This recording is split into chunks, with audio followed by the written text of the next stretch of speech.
All right. Well, hello and welcome to this special Halloween spooky edition of the Dungeons and Debacles podcast. I am your host and dungeon master, Kevin. Going around the board here, Shane. That's me. I am the one left most on the screen past Kevin. I am playing Captain Pine, a no nonsense fighter who is a guard captain, bureaucrat. That's me. All right, and Blake. Hi, I'm Blake, and I'll be playing Cleric Maple, the, I don't know, indeterminate character. The gender was left open for all of us to decide, I think. And race. Oh, I don't know. Is evil a race? Sure. Fucking Juliet all over again. Just looking at this profile screams evil to me. My sexuality is evil. What's in your pants? It literally doesn't matter. As this is a little bit different of a thing that we're going to be doing that I will explain after the introductions. Hannah. I'm Hannah, and I'll be playing Merchant Oak, a rogue. And a dragonborn by the looks of it. Totally. That's absolutely 100% just a runt dragonborn. Sure. Well, And John. I'm playing Willow, a wizard, archmage. In fact, he's kind of losing. He's very old, you see, and he's a little bit of a drunk, and you know he's just living his best life, and he's from up north, as you can tell. All righty. So we are playing a little bit different of a game for Halloween. This is kind of a special system that I've set up that is kind of a murder mystery episode, whereas the players here will be solving a murder during the course of the episode. A few ground rules to set up here. You are going to be interacting with each other, and most of this will be role play based on who your characters are. Obviously, you're allowed to deceive each other and lie to each other or tell the truth. It's up to you. But one thing that will not be allowed to keep things fair is there will be no deception checks or insight checks against other players. You can do persuasion, insight, deception to the NPCs as much as you want, but not to the other PCs. So to get things started, a little background here. This is going to be broken into 3 acts. The first act is kind of going to be the introduction. The second act is going to be your investigation. And the third act is going to be you deciding who the murderer is based on many rumors and clues. What's that? It was Blake. So, Act 1. It's the Harvest Festival in Durham this night. Most of the town is celebrating at home as it's unseasonably cold. Snow is beginning to fall as you make your way to Baron Hyde's new manor home in the country, a few miles outside the town.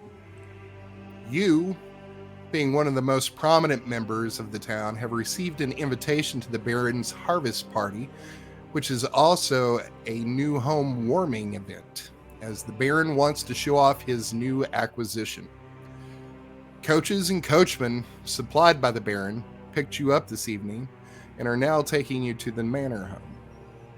The night is dark as your coach pulls off the main road onto a trail through the dense woods that surround the manor. It's a new moon, and the only light is from the lanterns on your coach. During the journey, you have some time to think.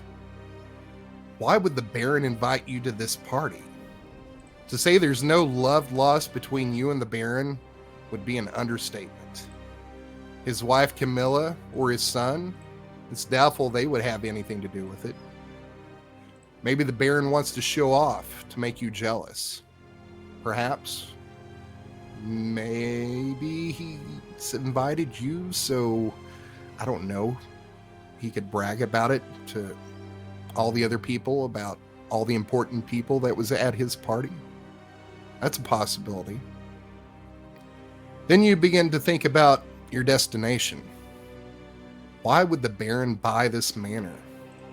Not taking into account he'd already has a manor in the city and another manor down the coast. This manor has a dark reputation. Many superstitious fools say it's cursed. Sure, I mean, the last few families have met a dark, unexplained end, but that doesn't mean it's haunted, does it? You finish your thought when you're slightly startled as the coach comes to a sudden halt. A moment later, you feel the coachman jump off the coach and open your door. You exit out of the coach, and now you can see the manor. It's grand, probably almost as nice as the Baron's manor in the city. That must have made him covet it. The massive 3-story stone edifice illuminates the surrounding property with the soft glow of candlelight coming from the many windows. You can see the snow has begun to fall faster, and the ground here around the manor is almost covered. You see now that there's 3 other coaches that have now stopped, and exiting them, 3 people of whom you are familiar. The large double doors open, and you can see a figure of a man standing in the doorway, carrying a tray. He seems to be waiting for you to approach.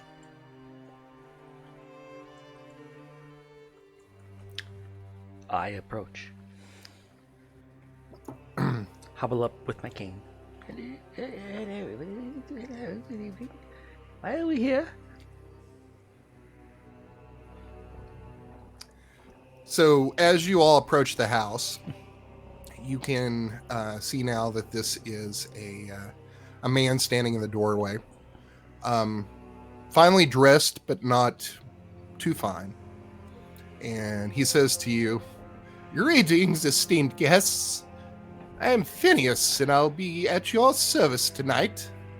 I hope your journey was short and comfortable. Please come in out of the cold and make yourselves comfortable.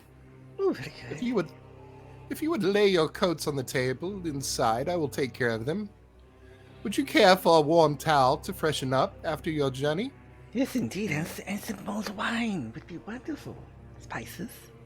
Yes, please, Phineas. That sounds he lovely. He holds out this silver tray, and there's 4 towels that are just steaming. I will grab one, try and take a small smell as I bring it up to my neck. It smells faintly of cinnamon. The dragonborn cinnamon? Exciting. No, the cat. Nothing. version. So meta. I will dab cautiously at my Hopefully, face. nothing magical. So you wipe your hands and your face, and you put the used towels back on the tray, and he motions with his hands for you to enter the manor. Walking in. Hobbling. Yes, I will I also will walk in confidently. Okay. So you enter the manor, and as the last of you file into the foyer here, the door begins to close, and then you can hear the clip-clop of horse hooves and the creaking of coaches as they begin to leave the manor. The door closes, and you see inside that the foyer empties into a large parlor. And it's almost uncomfortably warm in here. For you, maybe. I find it quite delightful for my old bones. I love it toasty. And where's that wine? You can see that the heat is coming from a huge fireplace at the end of this large room. There are couches and tables and hunting trophies and bookshelves that fill most of the space inside. The rich wood floors can be seen here in spots here and there because most of it is covered in these ornate rugs. You can smell like roasting pork and beef coming from somewhere inside. And as you enter, you see a familiar man exit from a room to the right and behind you. He's a well-dressed man in his 50s. He's short, and he's trying to make himself look taller. And you've noticed this before in your interactions with him. He has these 1-inch platforms on his boots to just get him just a little bit more up to eye level with people. But you know that the vanity is the least of the Baron's character flaws. I think the naked babies are a much bigger flaw. All over the place, naked babies. Yeah, I mean, there's art everywhere. There are some naked babies and portraits. You see the Baron here, he's like unnaturally tanned, at least for this time of year, and you know that he's not spending time out in the fields. He's a vampire, he did it. Yeah, I give a cordial bow, as is customary with the Baron. I do a sort of doddering old man, sort of, not quite bowing because I'm afraid I won't be able to stand back up. You notice that his gut is kind of starting to bulge and slightly strain the buttons of his fine green coat. And he has this shock of wild white hair around the bald top of his head. And he sees you bow, and he stretches his arms out in a warm and welcoming gesture and gives you a smile that doesn't touch his eyes. Friends, colleagues, I'm so glad you could make it, and right on time.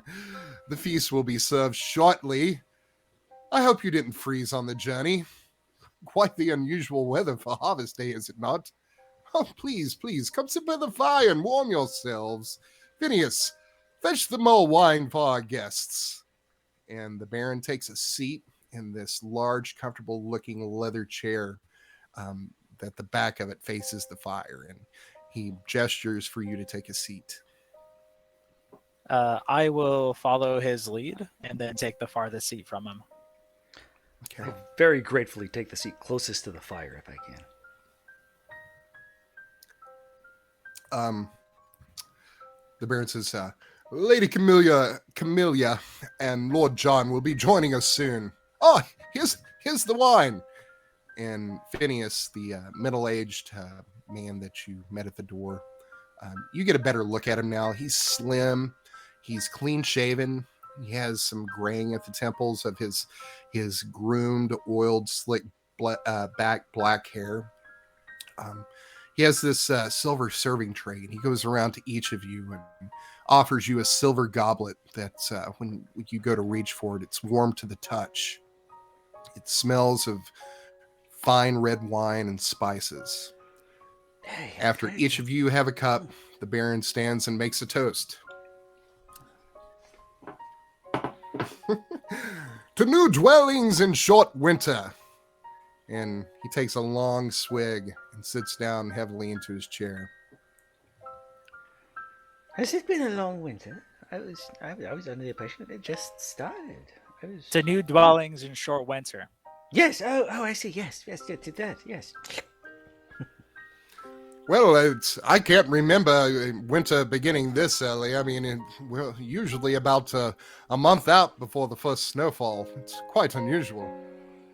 Yes, hopefully it doesn't mess with the shipping too much with the ice. Well, what kind of far south from that, but it's not unheard of. Merchant Oak, do you have any worries about that?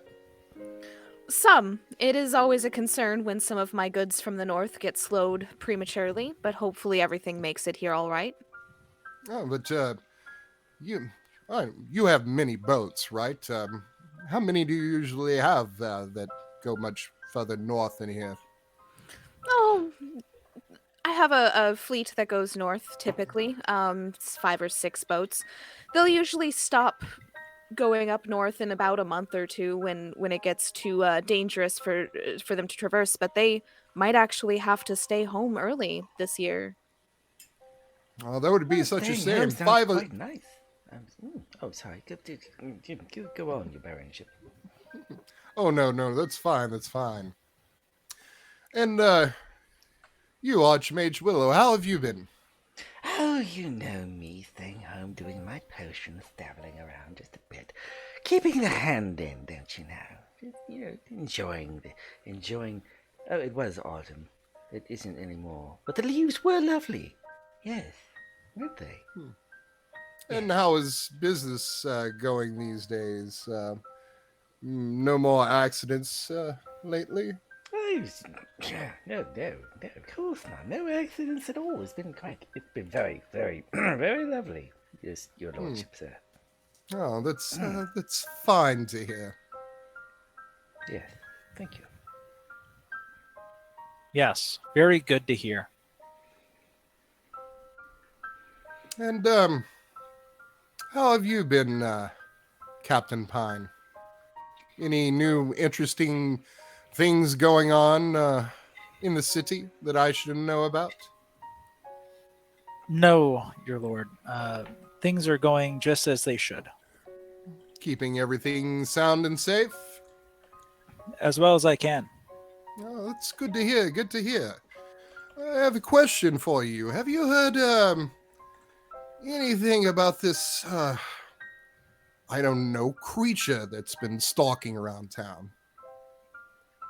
No, I've just what do heard you mean? rumors, of course. You would know more than I. What kind of rumors do you talk of? Oh, I've heard people in the city of being attacked by some large creature, some monstrosity. It seems like a sham. Probably just some guy. Well, you would know better than I. We're trying to find him, whoever it is. Oh, Unless some beast is in the city. so you think it's not a beast at all? Maybe some large hulking man? Maybe. Oh, that reminds me of my college days, don't you know? Or maybe it's some sort of magical disguise. There's Huh. no telling. Or it's hard to tell if the people who got attacked are even trustworthy. And what makes you say that? Late at night, brief glances in the moonlight and the torches. Hard to make out real facts. Oh, sounds like a Everyone has bathroom like in New small York. differences. Huh. And have you been able to interview any of these people who've been attacked? Yes, that's where I get the differing information from people. Interesting. So the stories don't match up. The general idea that they were attacked by a large thing is generally the same, but on what it is different. Interesting. But it shouldn't be too much of a problem. We'll get them in as soon as we can. Well, I have full confidence in you, Captain Pine. Oh, High Priest Maple, how things are going at the temple?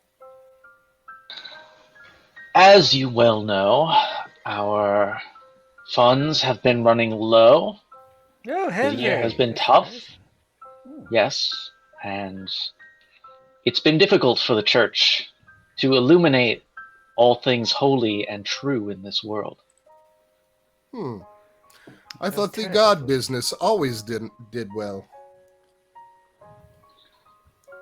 Well, It's quite the wreckage you've been had through. we another Yeah. expansion to our temple, we might have more land to utilize.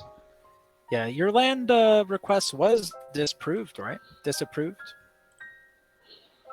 What a shame. That is correct, and it is by Palor's will that Oh, the Lord Baron has decreed it.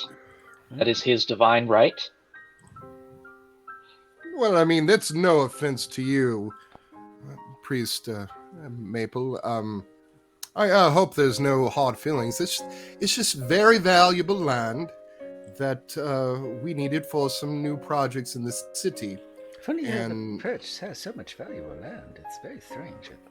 Well, I Go mean, ahead, we Perch, are go on. Port City. I mean, they're not making any more land. And with the condition of the land that it's in, we can't build up very high because the land won't support it. But I'm sorry, but all of my experts and historians disagree with you, Cleric Maple, about the graveyard. Well, not the graveyard, but the graves that were found there. About them being, what was it, clerics and paladins of Palor? They say the evidence doesn't support it. I'm sorry. Let us hope Hey. for your sake that you are correct, and that these graves will remain undisturbed, and that they do not contain the holy of Pelor, lest his wrath come down upon you. Not that I There would was ever your wish child such a to thing. end up in a viewing crystal. You know, that would be terrible. I Well, probably my- a poltergeist reference. My understanding of Palor, and correct me if I am wrong, as you would know more than I, Cleric Maple, as I am also a follower. Palor is a very forgiving god. For taking one. He can be forgiving at times, and perhaps that is one of his weaknesses as well. So you're saying Palor has weaknesses? That's Ooh, that's surprising. interesting. Do not get me wrong, there is nothing that Pelor cannot do. Oh, of course. If I were to of course. assign a vice or a weakness or a point of dissatisfaction that his followers might have, that he's a bit too forgiving. He does not crack the whip as it needs to be, and many things remain undone in the city. I try to drive a good work ethic into the people, but it makes it difficult when you are a cleric of Pelor and must adhere to certain guidelines and rules. Well, of course, but I mean, you must understand we do live in a situation and don't in a civilization. And don't get me wrong, all your efforts of, instilling that drive and that ethic into our people, it's so greatly appreciated. You must know that. The clerics of Palor do love their work, don't they? Oh, Merchant Oak, have you come by any new acquisitions lately that are interesting? We share many interests as us being collectors of fine things. I do. I had something interesting come through earlier, but it is held up at the moment. I do hope that is cleared up soon, though. As you Oh. know, it's sometimes provinces must be checked. Oh, it's having trouble with customs? Oh, no more than usual, as I'm sure you're used to with your own acquisitions. Anything fascinating come through your doors recently? Couple of things. Mere trinkets, nothing to brag about. Mere trinkets? Surely you have known about the artifact that has come through, a statue of Pelor made by the god himself. Oh, really? That is quite interesting. Sounds very fancy. And where might that be? Could it be at auctions somewhere that I may be able to, I don't know, put an offer in, or is this something that you may be interested in? Maybe it got lost in the docks by a pickpocket? What kind of statue is it? It's a I rather large one. I do know that I don't have it in my possession, and I'm gonna kind of take a drink and like stare over at my glass over at the Baron, like Sounds like quite the interesting and rare item to certain circles. I'd like to see this myself. It seems impressive, at least. Hey, if it's that old. Maple, you say it's made by Palor himself? For his first priests, yes. And it belongs in a church where, things like that tend to be agreed upon. If They any should of my be people see where it, I'll they're- make sure to keep an eye out. I'm sorry, I got to break real quick. I'm just hearing Indiana Jones going, "It belongs in a museum." I mean, Were you're you not thinking that the wrong. whole time you wrote this scenario? No. When I hear it put like that. Anyway. Around that time, you hear these footsteps coming from a stairwell in the back of this large room, as a beautiful woman in her late 30s descends the stairs in a tight-fitting red dress. It's plain but expensive by the looks of it, and the tailoring that fits every curve of her athletic frame. Well, the There's a tailoring gold chain would be around her expensive. neck that matches a thin chain interwoven in her long dark hair that's been meticulously styled and put up into a bun. Uh, And the, Your ladyship. I was- struggle to stand up. I immediately stand up very quickly and give a courtly bow. I struggle to start trying to stand up, managing the wine goblet and my cane and my elderly infirmity. Your ladyship, where's my manners? Where's my legs? Welcome, Lady Camilla. We've been waiting for you expectantly. Happy to have you finally with us. she sees you and she motions for you to like sit down. And the Baron says, "Oh, my better half, you truly look beautiful this evening, my lady." She says, "Huh, you're twice too kind. I see our guests are here. Welcome to our home." And Lady Camilla takes a goblet and stands by the Baron's chair. Just then you're startled as there's this hard thump that comes from the front door, and it flies open. You turn and look, and as this cold wind sweeps into the parlor, you see this figure of a tall man hidden in a dark gray cloak, spotted with snow and carrying a crossbow in his right hand. He sweeps up the crossbow, and it lingers on you for a second before sweeping it up to his shoulder. And then he reaches from behind his back and throws something that was hidden there. And it's this string of dead rabbits that lands onto the floor of the foyer. The man throws back his hood of his cloak, and you can see that it's Lord John, the Baron's son. He's a young man in his late teens that has this short cropped blonde hair and a short beard. And you can see that he's either had an accident hunting or he's recently been in a fight, as his right eye has been blacked and he has a cut on his cheek. And you hear him say, "Phineas, have the men clean these up and cook them for tomorrow's breakfast." And the Baron says, "It appears Lord John has returned from the hunt. You're late. Get cleaned up and dressed for dinner. Now." And the Baron strips off his cloak, revealing this leather armor underneath. And he Baron's throws son. the cloak and the crossbow to the ground and walks past all of you without even acknowledging you, much less greeting you. I do a courtly bow as he passes and then don't say anything.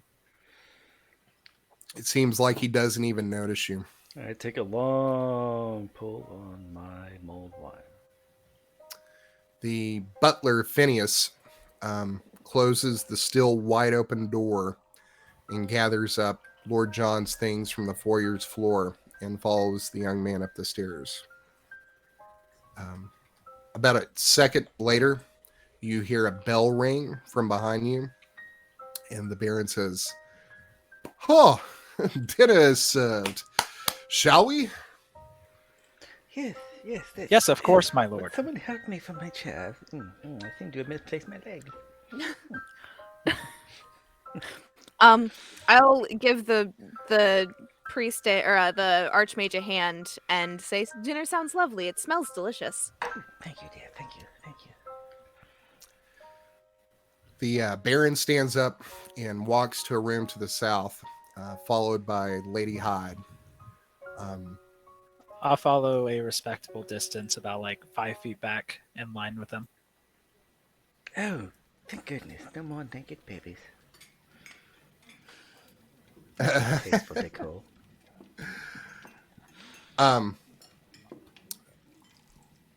You walk into this large dining room, and there's a table in this well-decorated room. It's large and seats, you think, probably about 12 people.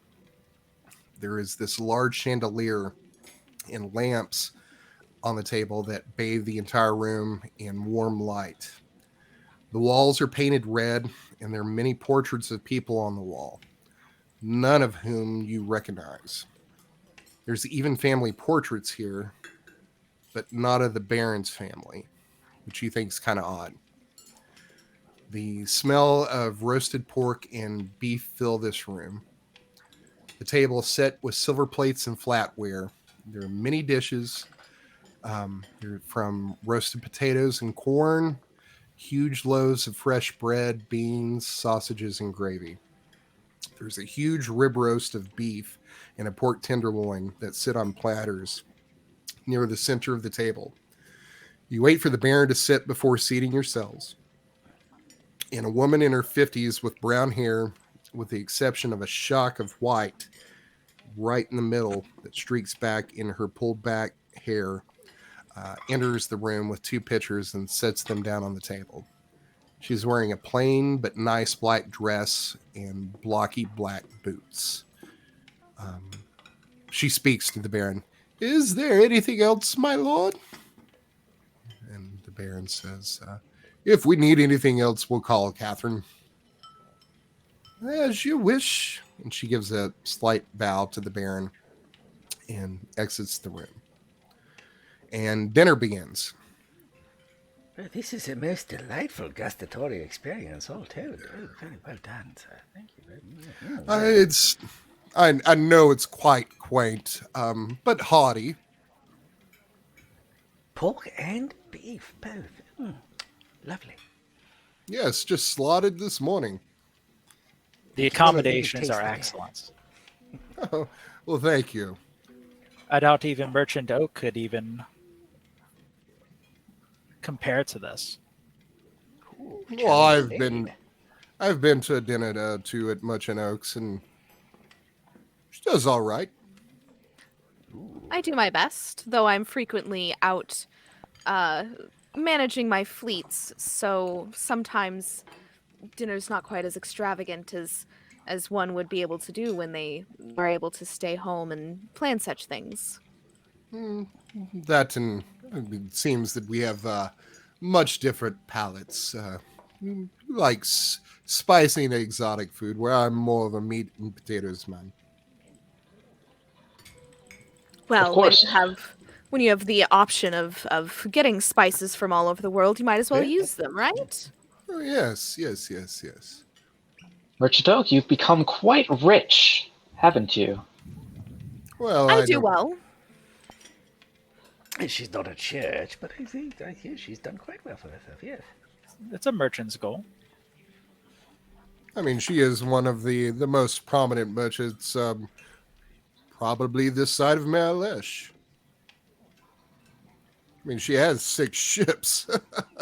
Oh, that's just one of the fleets. I actually have more than that. But yes, I do quite well. Although I do have employees to pay, so it looks like a lot, but really it's not liquid assets. You've done quite fair for yourself as a commoner. Yes. Considering your prices, I'm surprised you're not living right next to the Baron. Well, I prefer to be close to my trade organization. The Midtown is fine for me. Plenty of space, closer to everything, and simply more convenient for my needs.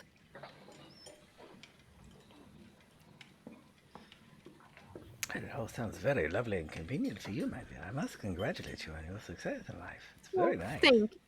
Thank you, sir. And I'm sure that you're enjoying your tasks there, Archmage. Any interesting potions recently? The usual run of them. Love potions, fertility potions, hair regrowth potions, infertility potions, if you know what I mean. It's just the usual. Nothing to tax me. I have not been too adventurous of late. It's been a comfortable retirement, is what I'm saying. Luckily, I don't need any of those potions. Yeah, of course you don't. Fit as a fiddle. Yes, you've done quite. Yes, as we can see from your son, you definitely don't need any help in that department. No, Vital as a bull, I am. Yes. Yes, right. Quite. Yes. Quite. Captain Pine, you've been quite quiet this time. What's on your mind? Or are you still at work? I'm always at work. It's a little rough sometimes, but it's good to have an invitation from the good Baron to come in, have a drink, and unwind a little bit. Do you need an invitation? Oh, no, sorry. Of course, it's his president. I'm sorry. Yes, no, continue. I would hope just not everybody is invited to the Baron's new manor. Very impressive. I mean, only the most important people in town, my friends. Yes, that's what we are, definitely. But yes. Yeah, the town is reaching new highs with the family. It's good to see. I thought we couldn't build up that high, he said. No, yes, of course. I think it was a turn of phrase, Willow. But yes, we've been doing quite well. It's been a very good year. We are a port town. There's been plenty of imports and exports coming in and out. The harvest was great this year, and I mean, revenues have been some of the best they've ever been. And of course, we like to take all of those taxes and invest them back into the people. It's good to see. Priest Maple. So I've heard a lot of good things about, I'm not much of a religious person myself, but a lot of people under me are very interested in the faith of Palor. Do you have any system set up that maybe some of them might be able to become paladins of the church, perhaps? Some of them seem the devout type. Perhaps. The call of the paladin is usually a call rather than a profession. So they would have to stop by the church, do many days of prayer and fasting, and perhaps they would receive a call from Palor to aid him. If not, then they may not simply not be worthy yet. I do not wish to deny any person the ability to assist Palor. Is the call in person, or is it more of a horn? I've always wondered. What was that? I didn't understand the that. call, is it in person, or do they hear a horn or trumpet sound? I've never understood. How do they get the call? Perhaps a messenger. Do they get a messenger? To some, it's a dream. It's a bird soaring in the sky over the sunrise. To some, it's the fresh waves of grain as they reflect off the orange-red light. Sounds quite ominous, actually. Not But quite it's sure fine, that it's flowing grain is something to base a faith upon. But grain can't. It's the food. Food is imperative, I would think. It is different for each individual. Perhaps some of your You might even say associates. it's somewhat granular. The experience, it's granular. It's yes. Yes. Intellectual. I get it. Yes, very good. Yes, I'm clever. You would think. Around that time, the door comes open and in stalks Lord John. He has removed his leather armor and is wearing this fine blue silk coat and black trousers. Without a word, he comes over and takes a seat on the right hand of his father and just starts taking food from platters and putting on his plate and begins to just ravenously eat. The Baron turns his attention to you and just looks at his son for a long moment. Doesn't say anything.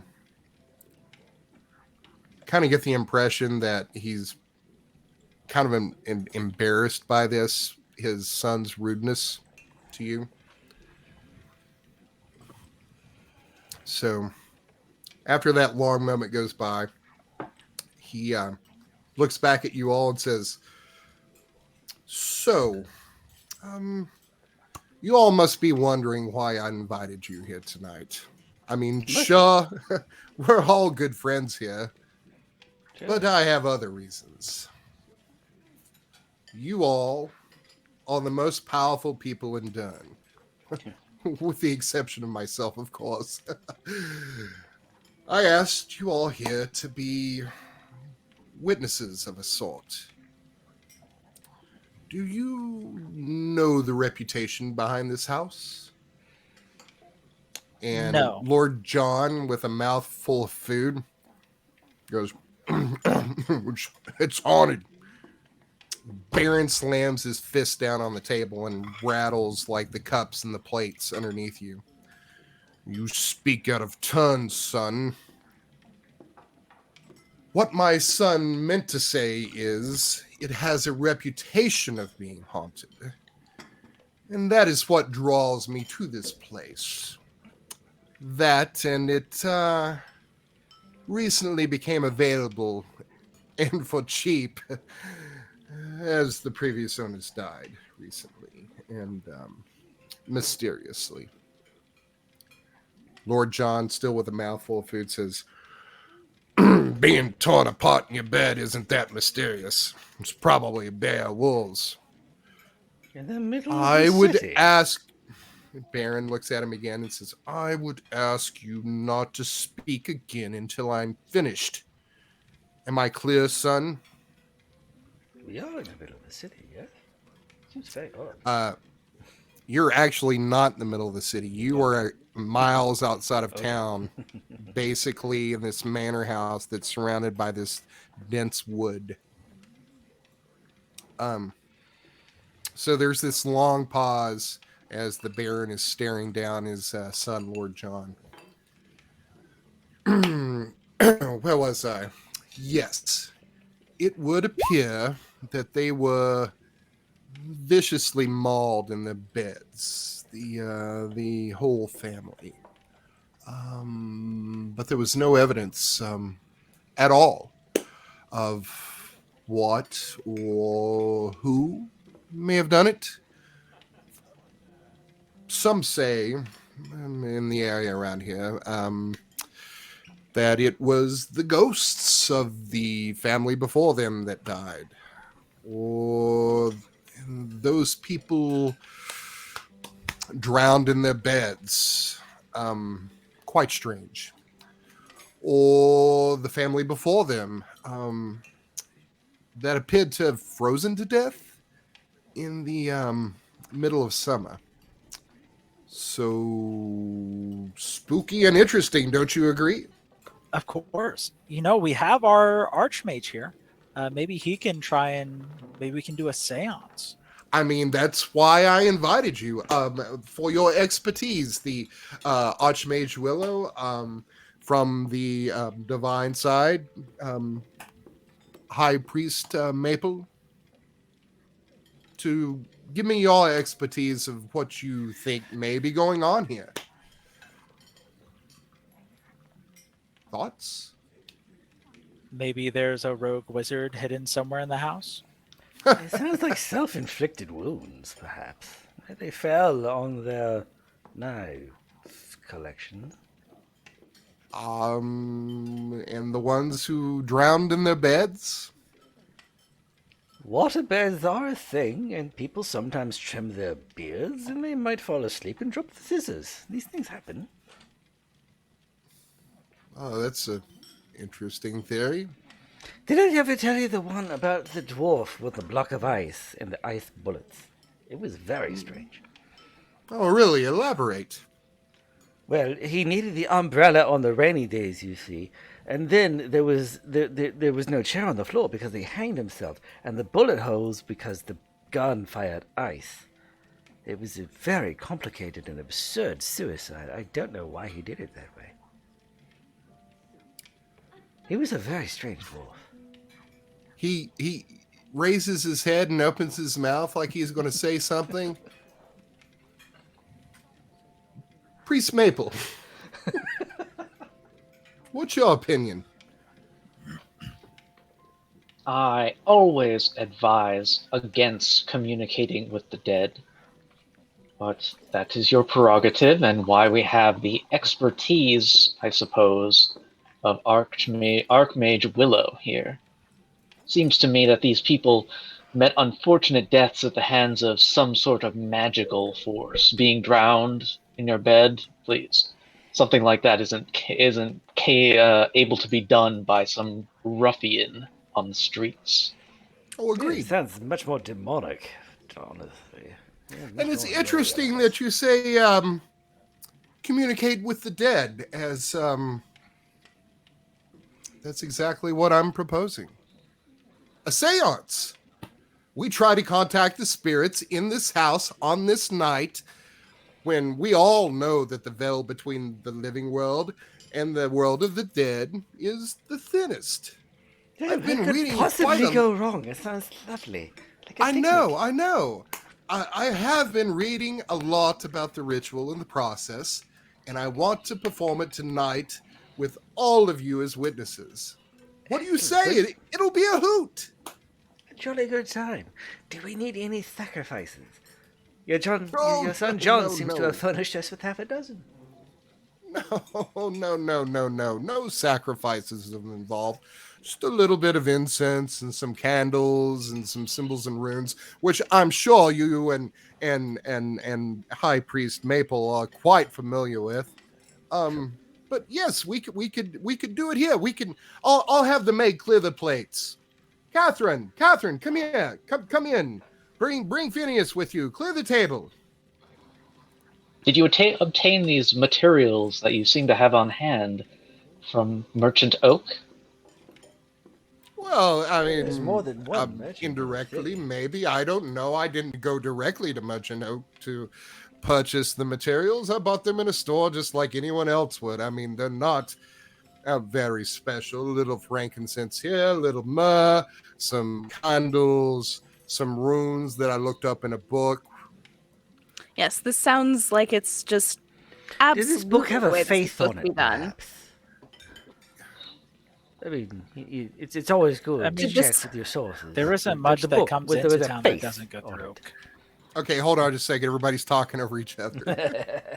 I was going to say what we don't know is that the book is necromancy for beginners.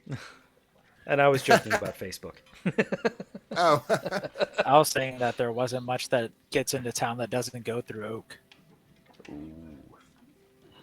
oh, that's probably true. It seems that Oak has her fingers in all the pies, as it were. And you say that there's a hoot. Will there be owls involved? somewhat allergic. Not too allergic, but somewhat allergic. My naturopath says that I needn't truly be concerned, but I'm somewhat allergic, I think, to owls. To specifically owls or all birds? They're just owls. I Something doubt about there's the, owls involved. the big that's- eyes. They scare me. It's quite strange and specific, but no, there's no owls involved in the ritual. But, okay, that's very good. Very good. Very good. Just I had to be certain. There's my dietary considerations and all. Do you eat I don't eat owls? owls. I don't. No, or stoats, but that's a different matter. Not anymore, at least. No, my bowels couldn't stand it. Ew. Ooh, you wouldn't want to see it like a kobold painting. It would be.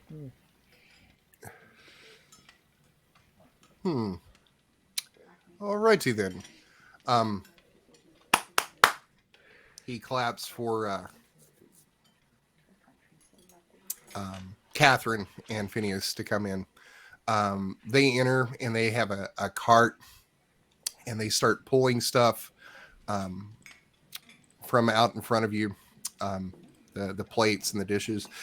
You're mostly done at this point, but they are starting to clear everything off the table. And John is still like eating, and they grab John's Willow. plate. Yeah, they grab John's plate, and he like pulls back on the plate, What and about the then they won't biscuits? let go of it. And then they finally get it in, put it on the stuffed cart. pheasant was. I love the stuffed pheasant. The other John. Oh, No, yeah, that John. Lord Oh, John, not you. God damn it, Kevin. Not you. You're really breaking character here, Yeah. Willow. You're breaking my immersion. My You should have immersion has chosen a been different broken. name. That's on you.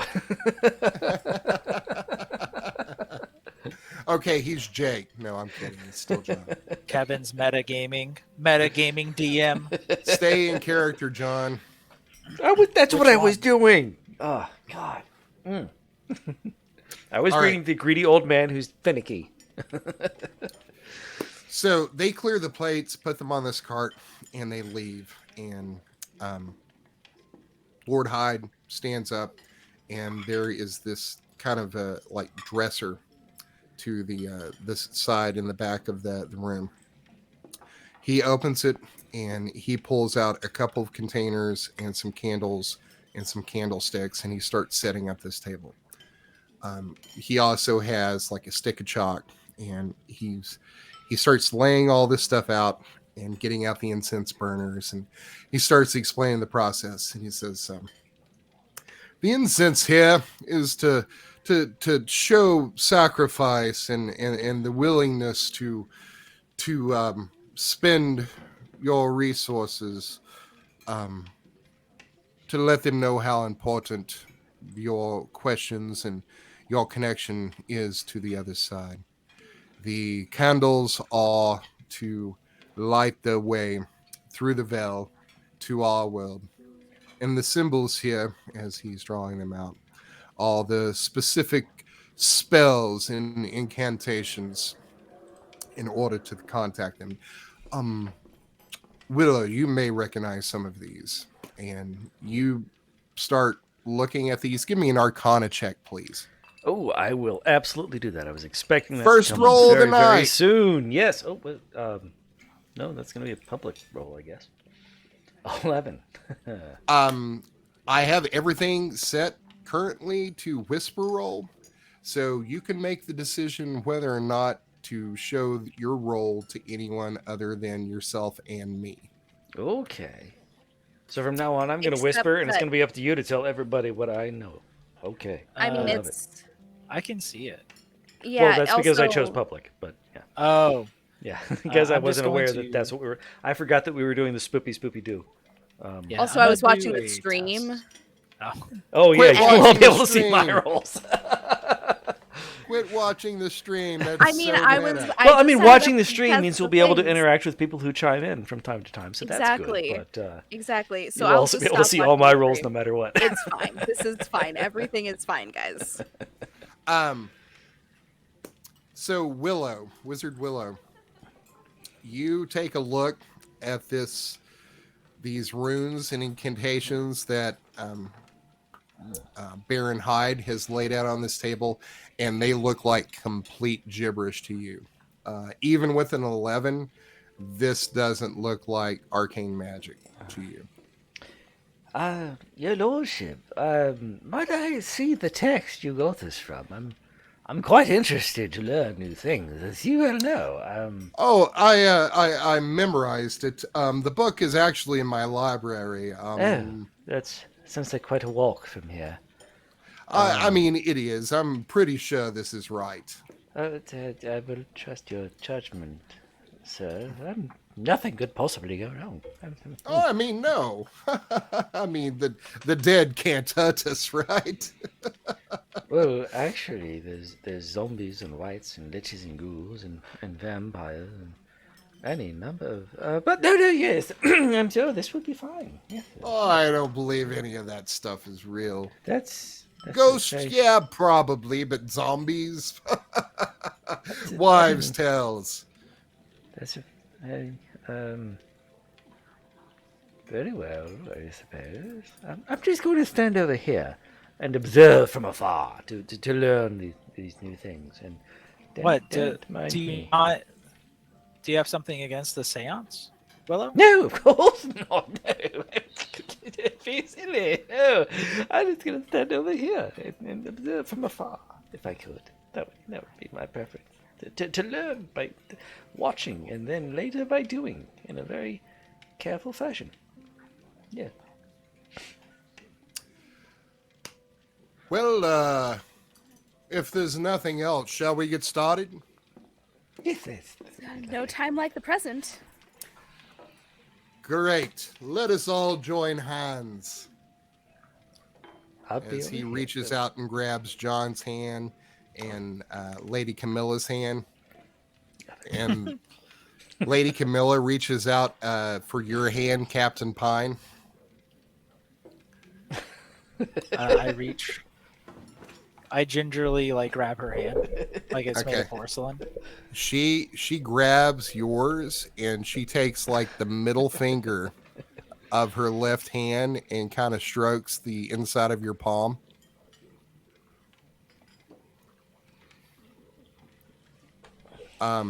It doesn't look like Lord John is reaching for anybody's hand, and you see the Baron grab Lord John's hand and jerk it, get with the program, kid. And then he reaches out for Wizard Willow's hand, who's sitting right beside him. It's very good. I'm glad you enjoyed and involved your fun. This is very good for the youth to learn from the elders. Yes, it's very good. Shut up, old man, Lord John says under his breath.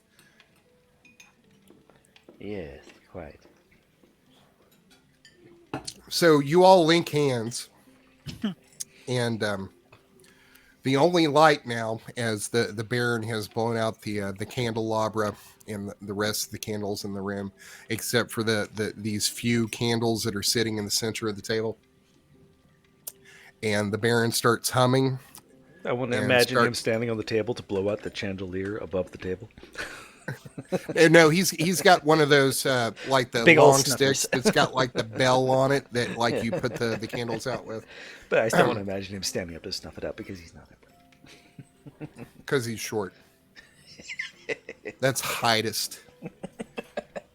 Come on.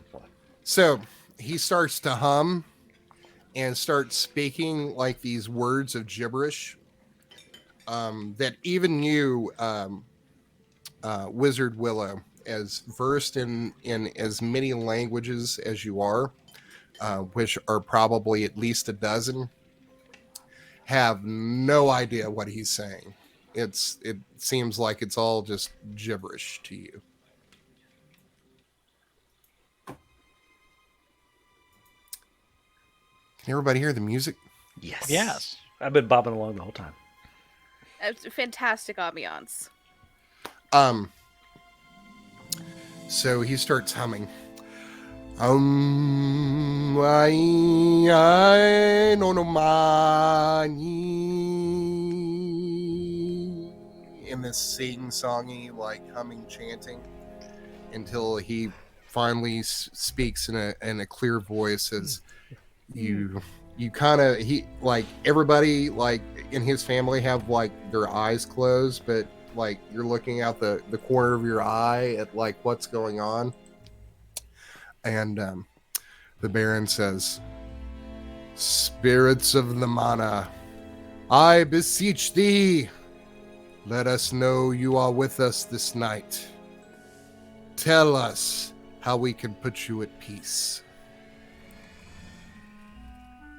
There's this long pause. During As the you wait pause, for- I'm just gonna eye up Willow to see his reaction as like this starts to go along. You see me sort of.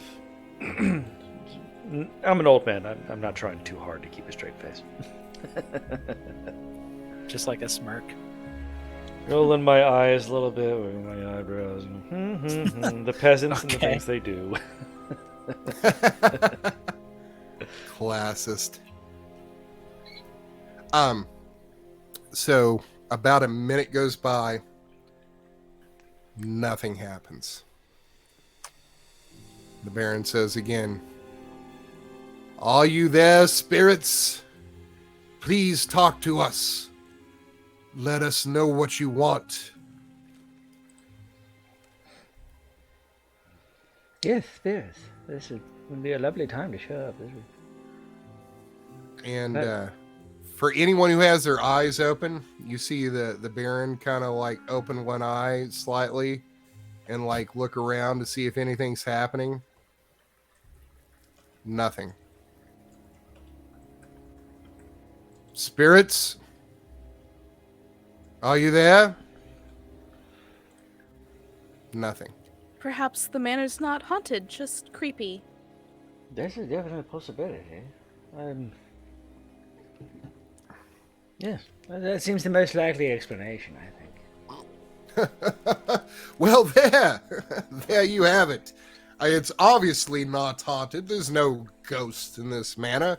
I mean, if there was, something would have happened. They would have responded because obviously I did everything right with the ritual. Don't you agree, Wizard Willow? No, most definitely, sir. There's no doubt High about it. Priest Maple? I mean, it looks right.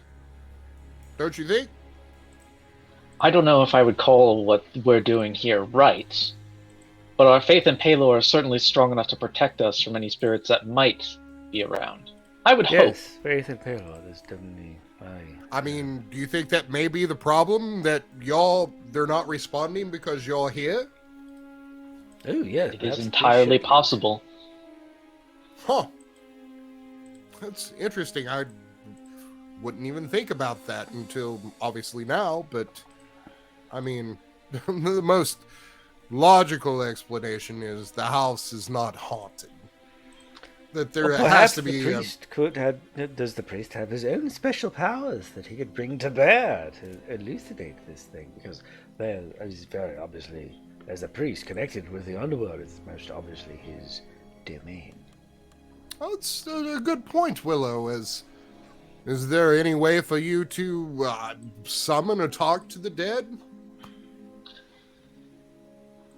I can, but it is more of a grisly manner in which I require the body. But, Oh. That different kind of grizzly. I'm sorry, I'm still thinking about the yes. owls, bears. It's not sorry. Excuse me. That would Are be. you also allergic to bears? No. Actually, I'm anti-allergic to them. They make me more healthy.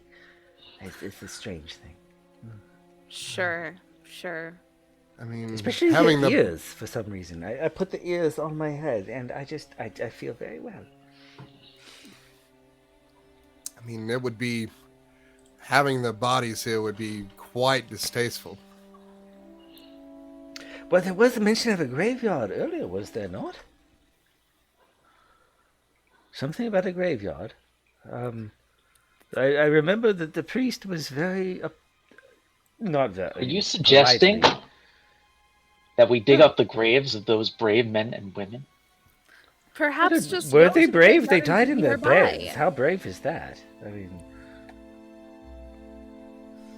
it could be. I think he was referring to the supposed clerics and priests of Palor in the surrounding area around the temple of Palor. Hey, who cares about them? They take care of themselves. Well, Tread carefully, wizard. The gods hear all. Oh, I don't doubt. Every tinkle, every little chink of coins, I'm sure they hear. But how are we going to deal with? There's nothing to deal with. The house isn't haunted. We're fine.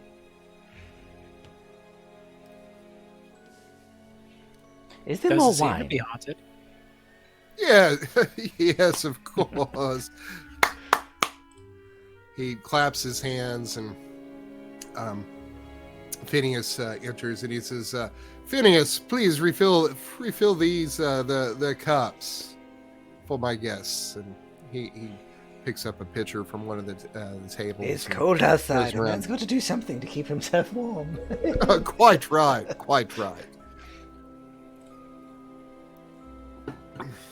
So he refills all your glasses, and conversation kind of dwindles down after the next 30 minutes or so, as the evening's kind of been anticlimactic because nothing happened with the seance, and the Baron sits back in his chair and pats his stomach and gives a yawn and says, well, it's getting late, and I want to get to my warm bed. If you'll excuse me. And he stands up from his chair, and his wife and son stand up as well. I stand as well, I suppose, with him. Yeah, it's kind of protocol. It's like when the Baron stands, everybody else stands. I try. I worked my way up slowly. I'll delay as long as possible before standing, but not enough to be obviously rude. Just enough for him to know that I barely respect him. Oh, shit. I probably don't notice that. So he gives you all a nod and says, I bid you fair slumber, and I'll see you all in the morning. As he gives you yawn. It's been an excellent dinner, Baron. Yes, Oh, see yes, you in it the was morning. quite- Forward to my Bye. own bed. This is. I'm going most to sleep lovely. well. Phineas and Catherine will show you to your rooms. Oh, we'll have our own room. Oh, we don't have to go home ourselves. Oh, this is most wonderful. Oh, It's too Oh. late to travel. Hey. Oh, you never yes, know. plus the... Our Baron the is roads- most gracious. Yes, the roads. The coachmen have already been sent away, and the roads are probably impassable at this point. And he opens these drapes that are on the window, and you can see from the glow of candlelight out onto the yard here that the snow is already about like a foot deep. So you're not going anywhere. Would you say it glows white on the mountain tonight? Not a footprint to be seen? Sure. Whatever makes you happy, man. Sounds Frozen accurate. reference. My God. Philistines. Seen it once. Just let it go, man. Let it go. That was the song. Yeah, there you go. So the Baron retires. Oh, so John's going to take over. No, retires for the evening. Lady Camilla says to Phineas and Catherine, after you'll show our guests to the quarters, please come downstairs. There's much planning that we three and Lord John here have to do tonight for some projects in the manor. So please, after you get them settled, come back downstairs so we can speak. And they both bow and motion for the four of you to follow them upstairs. I will follow, though I am mildly reluctant. I will also follow. Less reluctant than him, but still slightly reluctant. As we're going You're up, like 3/4 reluctant. Yeah, like I 3/4 am is mildly 69% reluctant. reluctant. Just, because Okay, I'm a dirty old man. It's important that we nail this down. So they take you to a stairwell to the northeast of the room. It's a spiral staircase that's stone that takes you up to the second floor. You enter out into a landing. There appears to be a room directly in front of you. And then off to the left, there's another door that they open for you that leads out into another hallway. And you see 3 doors on your right and 3 doors on your left. They say, these rooms to the right here have been reserved for you. Captain Pine, please take the first room here, as it has one of the Tala beds and one of the Tala people here, and then Merchant Oak, the next room has been prepared for you. Cleric Maple, the next room is for you, and Merchant Willow, the last room on the right, is for you. The rooms here to the left have been reserved for the family, specifically Lord John. So please give them privacy and do not enter, and have a pleasant night. Please let us know if there's anything that you need. Thank you. Could I Ca- you have a does bed pan, a Catherine warming bring us, pan? right? My feet get quite cold. Oh, there's a bed warmer has been placed in each room. Oh, I haven't needed a young woman like that in many years. No, I just need the warm pan. Oh my, that's what we're talking about, you lecherous old fart. I didn't quite catch that. Oh, nothing. Yes, the pan is warming your bed as we speak. It should be quite warm for you.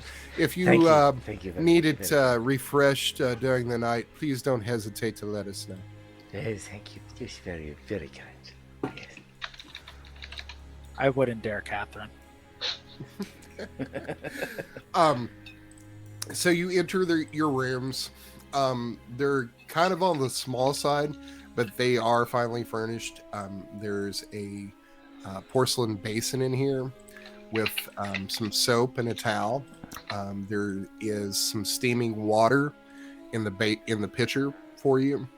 There is a wardrobe closet in each room that are double doors.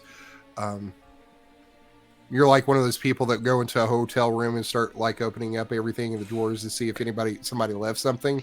And from check behind the previous painting day because you before. never know. Yeah, exactly. There may be a safe there, right? So you open up the closet. There's nothing in there. It's bare. You open up the drawers below the basin. There's nothing in there. There's a chamber pot in each room, and there is a full-size bed with a goose down mattress and goose down pillows, and some really nice wool sheets, or not sheets but blankets, which are great for this the time of the year. Seems that the bedding has been changed out for a little bit colder weather, considering what's going on outside. There is a bed warmer in each bed, a pan with a stick on it with some hot coals in it. So as you climb in, it's nice and toasty. Exciting. I like fold my clothes in a very systematic fashion. Everything like fits in one line in the middle of the wardrobe. All right. So you lay down for the night. You blow out the candles and you get all snuggled in. You think you've probably been asleep less than 30 minutes when you hear a scream come from the floor above you. I didn't do it. What? Oh.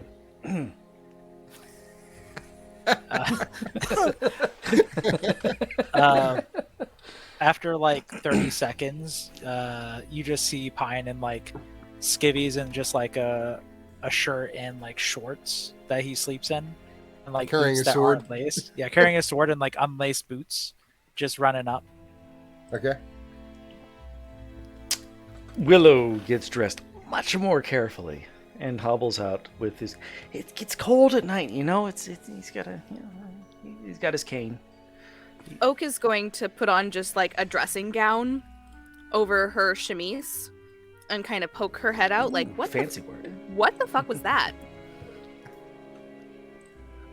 You hear another scream come up from upstairs, and then Captain Pine, before you can make it upstairs, you hear like some footsteps running ahead of you, and then you hear a male voice say, "Oh, Paylor." You make it upstairs, Captain Pine. Just a second. That is I. I am Captain Pine, named after the tree. No, I'm pretty Maybe. sure you're named after Chris Pine because he was captain of the Starship Enterprise. Maybe That's my the thing. father was a bit too pining. So you make it to the third floor, up the steps, and you burst through an open door that appears to be a bedroom. Just to be clear, You Captain Pine does that. I don't. Captain Pine does. You burst into this like very like fancy ornate like bedroom that has this huge bed, and there's a door that leads out to the south, and you see Lady Hyde and Lord John looking out this door. Lady Hyde is like screaming and sobbing in horror, and Lord John is crying. Pants. Pine will dash to him to try and give like triage. Is he like dead? Is there like any sign? Oh, you don't see anything out. You don't see what they're screaming about. Oh, okay. From this vantage point, it seems like okay. I'll go up to the door and see what's happening. You look out this door, and it's a glass door that Lady Hyde has opened. You look out. There's this table and 6 chairs surrounding it, and you're like, why are they screaming over a table? And then you look to the right, and you can, from your vantage point, you see these feet that are like sticking out from someone lying down. I go a bit further in to take the final peek. Okay. You look Assuming out, this- and you see the legs and torso of a man who is lying face up.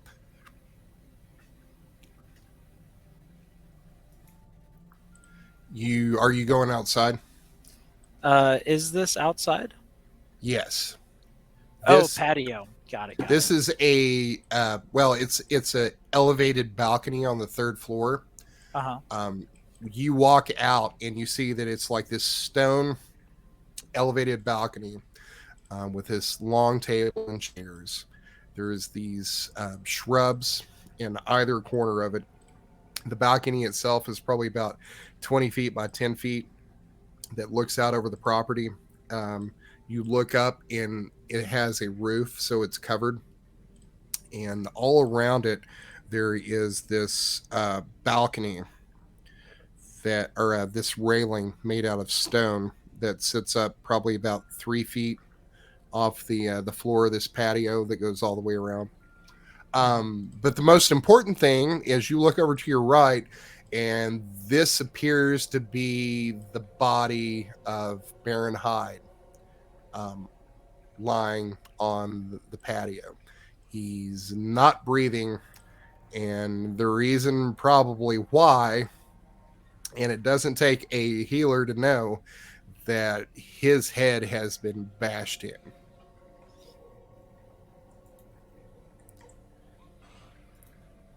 With a candlestick, a lead pipe. What are we talking about here? You don't know, because, I mean, one, you're not there. Yeah, I know. I'm still slowly ambling my way over toward the stairs. But Yeah, I angle my weapon down and try and get an idea of like if there's anything noticeable about what happened besides the bludgeoning. Okay. If everybody looks in your journals, you should see a new note that has come up. Oh, got it. I may have to refresh. It just the popped murder up scene. for me. Oh, I see. Yep.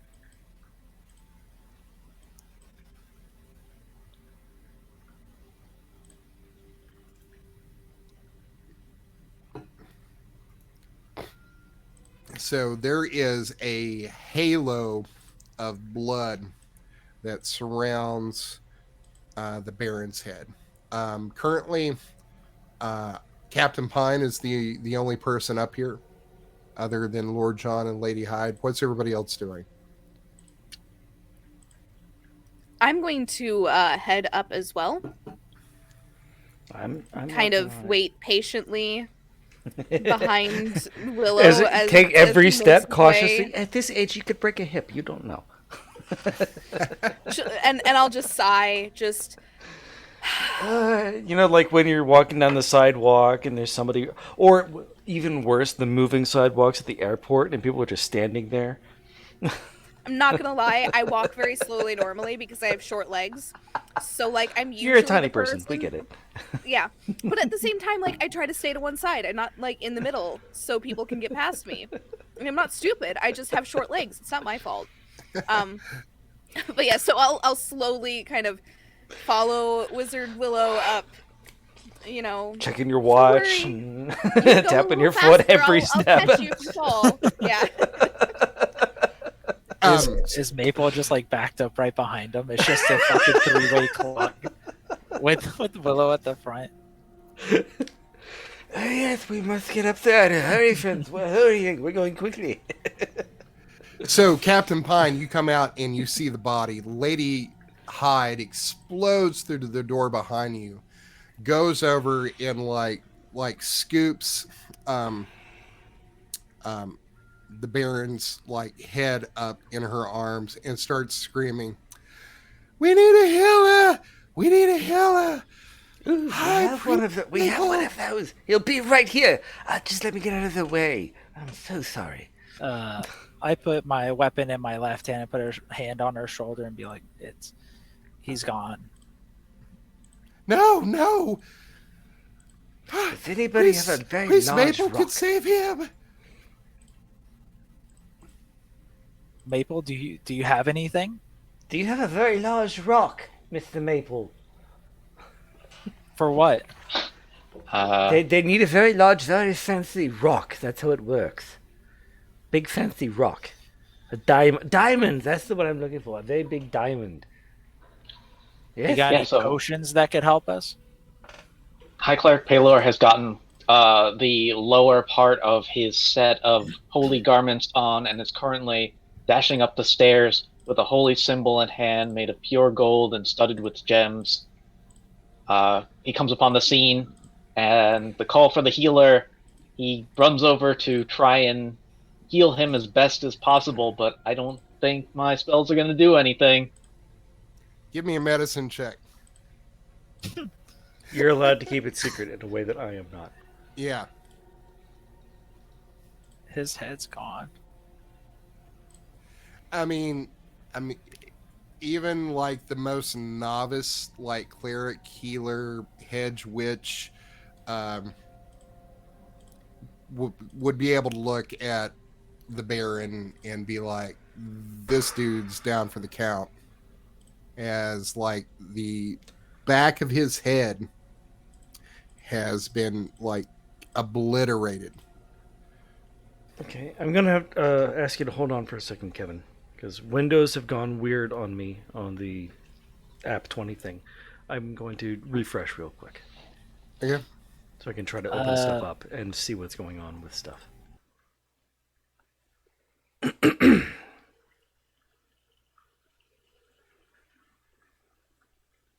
In the Okay. other room. Are we still I'm streaming? back. Yes, I didn't. I Okay. didn't pause the stream. Okay. The app, the Roll20 thing is totally separate from that. So. Okay. So hopefully- Give me a persuasion check, Captain Pine. Yes, God.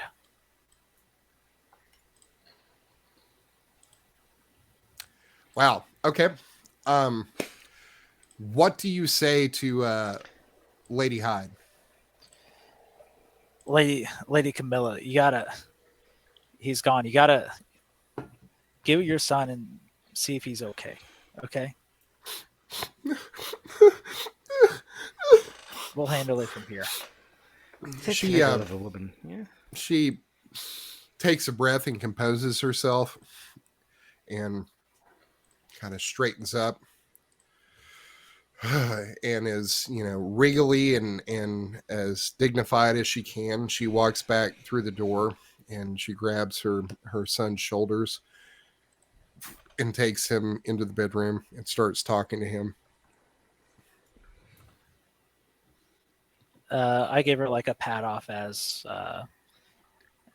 John, right? Yeah, John kind of takes the hand of her, and then goes to investigate with the others what's going on. Okay. All right. So the scene is basically he's out on this elevated patio. Well, let me move Lady Hyde and John up here.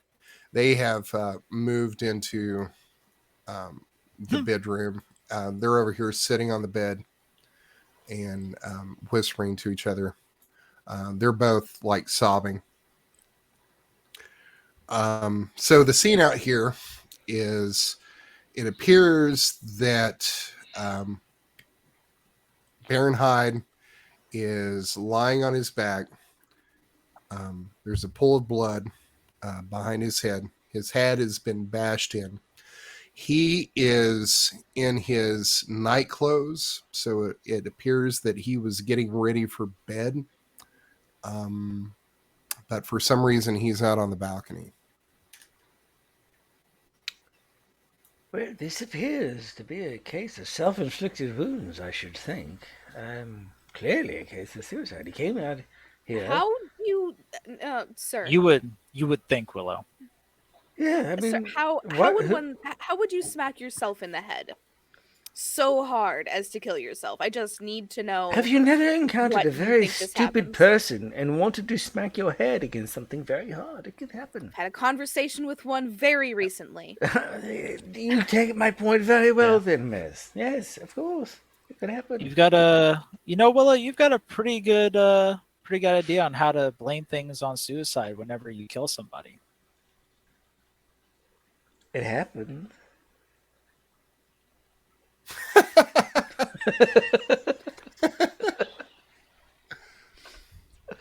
Well, Captain Pine, it seems we have a criminal among us. Sorry, I couldn't I keep knew it. together I knew after I'd Among get Us. you. Among Us. Wait, it leaped to the assumption of criminal behavior. That's very suspicious there. Sorry, Among Us broke me really bad. I find that very sus. Sussus Among Us. Throw is sus. Oh, my God. So, Captain Pine, as the ranking member of the guard, I suppose, this falls under your jurisdiction? I guess, yeah.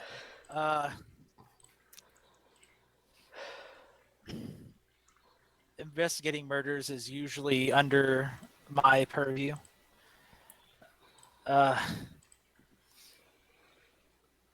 He just like stares down and then like looks around at the balcony. But I guess it's all of us now. I don't really have any men out here. Yes, we are all dedicated to solving this mystery. You're quite right, sir. Very good. Very good. I'm interested to know what happened. I'll help. I would quite like not to be suicided.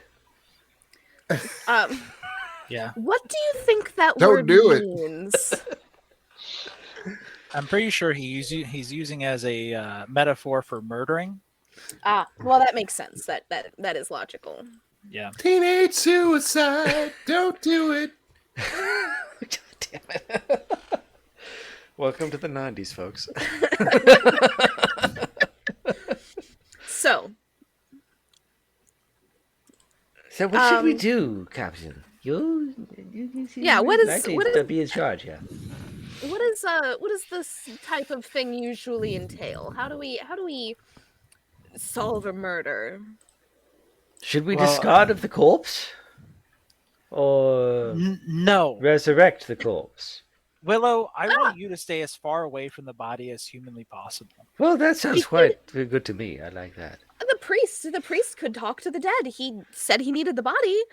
The body is right here. Let's see if the body knows what's going on and who killed him. Yes, the priest. Get the priest a pillow on. Yes, he should do as much as possible. Earn that coin, sir. I think in the current circumstances, it would not be in our best interest to talk to the dead, as it were. Not because That it's not a sounds- good idea, but because of respect for the family and the loss they've just had. With all respect, Sure. you sound like a budding fool there.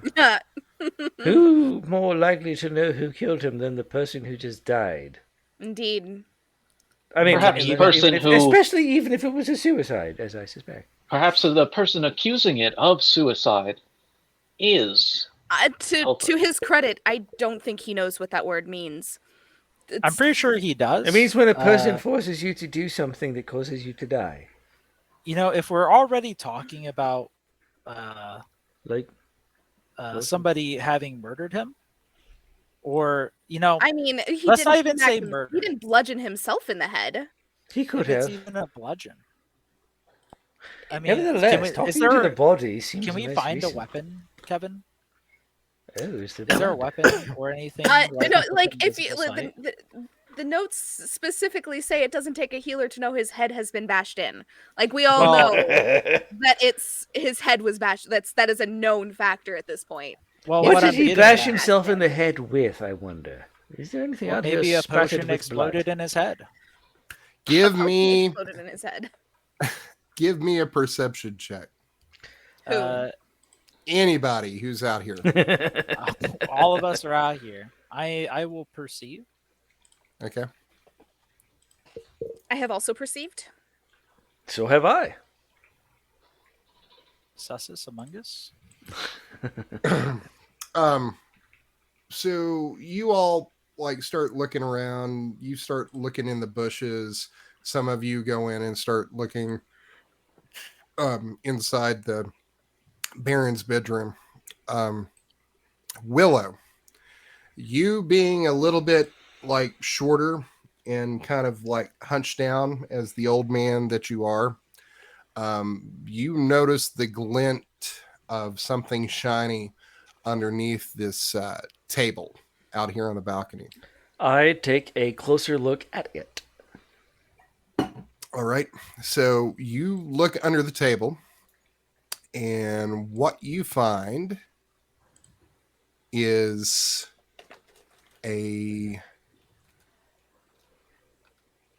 everybody take your headphones off for a second, except for John.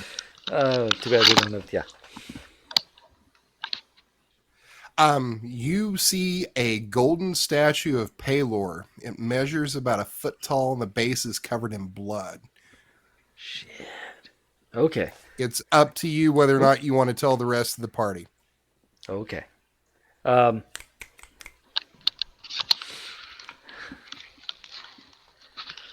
I immediately shout out. I will wait for Shane. Yes, Shane. Good. Exciting. I just want to make sure I'm not getting bad information. No, you're good. You're good. I immediately shot. Yeah, and I'm sorry for making everybody take their headphones off, but it's like the only way that like there's stuff that's going to come up that you some could do the people will whisper know typey about thing. and other people don't. Yeah, I could do the wispy typier thing, but the people like watch who are going to be listening to watching the podcast, yeah, exactly. yeah. And immediately shout out, look! It's a statue of Palor. The Palor killed him. Oh, well, possibly not, but still, the Palor. Palor, look, Palor killed him. Look under the table. It's a statue covered in blood. Customs. Where did that come from? Weren't you guys talking about Statue of Palor earlier? Something about like a Yes, it collection was. or something like that? It was confiscated by customs. From my shipment. How did it get here if it's supposed to be in customs? Were you not the last one to handle it, Merchant Oak? No, she said it was seized. It was seized by the Baron's custom agents. Likely story.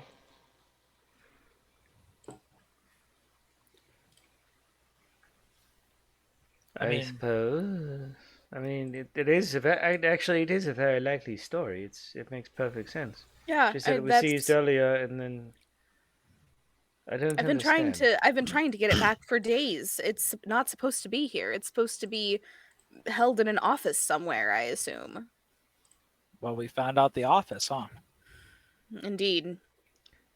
So would you say you were resentful of the Baron for taking your very large and expensive statue from you, Oak? Well, it was taken by customs. I was working on getting it back. I mean, with the proper paperwork, it should have been easy. Oh, the Baron. At least that's what I assumed. Paperwork, yes. I mean, Where the are the Baron's wife and son, I wonder. They're in the room over there. Yeah, I guess it's. I guess you do treat alcohol as winter season round to warm up, so I guess it's hard to keep the memories straight. What? Yes, of course, definitely. Punk. You should see a new clue pop up in your journal about the murder weapon. Oh shit! 1 foot tall. That's massive. That's not massive. It's about the size of an Oscar. It's like when it's made of solid gold, then it's gonna be pretty fucking weighty. I can tell you that. Yeah. Yep. Yeah.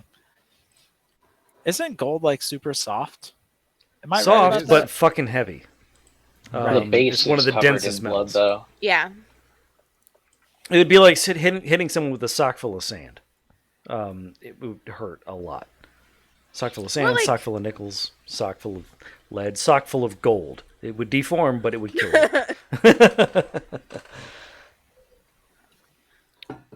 Were I a less sympathetic man, I might say that he got Palor's justice. Isn't it? Are you actually saying it out loud, sir? Because that sounds like a confession. That sounds very suspicious. Plus, you don't want to talk to the deceased. You know the spell. You know how to do it. It would be the simplest way to solve this murder, and yet you're unwilling to do so. Doesn't he not have a mouth? Yes, he does. Wait, no, doesn't does he? Isn't his face bludgeoned? Double negative. I'm not sure which. He does have a mouth. It would not prevent him from speaking, I assume. I'm not entirely sure how that works. How does magic work? Well, if my innocence is in doubt, there should be more evidence around here that will make sure that I am absolved of any suspicion. The rest of you, though, I can't speak. You know, now that we're getting on it, the Palor statue, him refusing to give you more land, is that what this is about? Is what about? You mean, are you accusing me of having murdered him for things I cannot even change anymore? Well, because there were things he could change, is the point. And yes, the suspicion is falling on you. It does seem... You're acting very suspiciously. Yeah, it does seem like a likely reason to kill the man. He denied you your claims for more land. You was killed with Paylor. Like that seems super reasonable. It's very direct vengeance. And you don't want to talk to him. Like you have the ability to talk to him and find out who he killed, and you're refusing. None of us have the ability to do that. Well, let me propose an alternative story to this fabrication you are all talking about. One, Which the is? Baron tries to buy an item from Merchant Oak, but decides to seize it instead for his own purposes. This sort of thing, I imagine, isn't usual, is it? Merchant Oak? Quite common for him, actually. Usually I get my things back, and then I put them up for auction, and he puts in a bid, and it's usually him who buys it if I don't keep it for myself. It's very normal. But was this not intended to be sold to the temple? No, it was going up for auction. He wanted to put a bid on it. He actually talked about it at dinner. Do you not remember this conversation? No, I certainly don't. Well, that's fair. You are I mean, he did. tired. Didn't he give the air that he already had it already in our discussion earlier? No, he actually. Well, okay, out of character. He said I would be interested in putting a bid. It seemed pretty obvious that he had the statue in his possession. I know you and him have like some sort of rivalry about your collections. True, but Maybe he talked earlier about wanting to place a bid on it. I had no reason to believe that the man actually had it still. The man actually had it in his personal possession. His custom agents took it, but that's again not unusual for our relationship. We are rivals, and he likes to make sure that the provenance is properly cataloged before giving me my possessions back. It's not unusual. it came across to me that he was flaunting. Again, not unusual. We're rivals. I don't know why I have to keep repeating this. We're rivals. It happens. It's fine. I had no reason to believe he actually had it in his possession, though.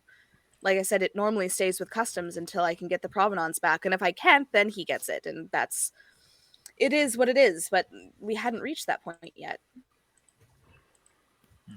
So could you say that perhaps something unusual happened? Perhaps something like corruption? There's enough of that to go around. Are you accusing the deceased of a crime? I'm not accusing the deceased Y'all of a crime, but I'll perhaps... be back in a second. Okay. Perhaps his associates are the ones who are instigating. I wonder if we can play the sus game without the guy who knows what's sus. Maybe.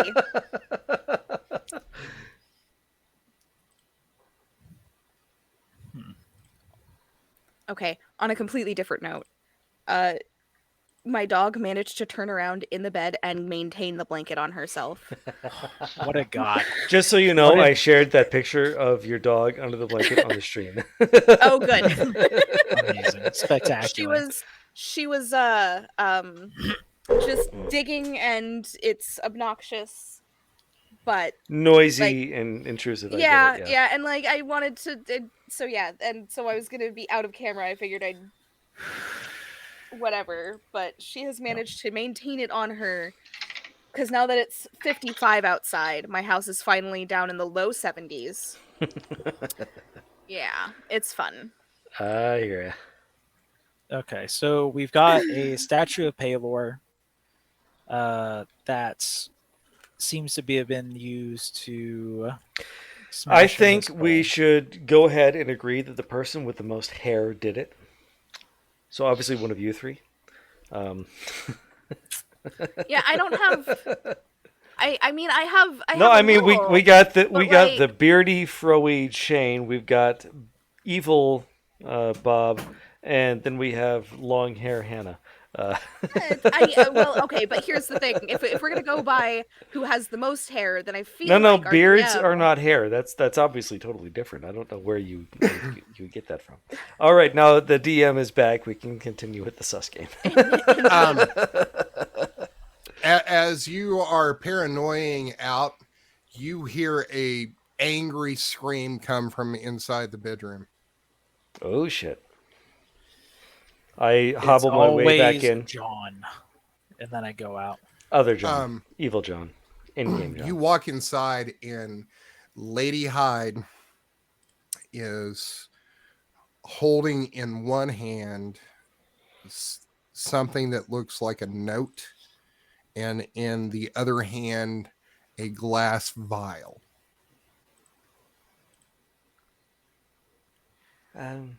Might I ask what that says, my lady? I I don't understand it. And she takes the note and she slams it into your chest, Willow. I stagger backwards and I don't fall only because there's a wall behind me. Okay. I read the note. Okay. Out loud. It's what you see. It looks like it's a piece of parchment that has been ripped off, like a larger piece of parchment. And then, are you going to show this to everybody, or we need? I'm going to read secret? it out loud. Okay, you're going to read it out loud. I will go ahead then and show it to everybody. Hold on, that's not it.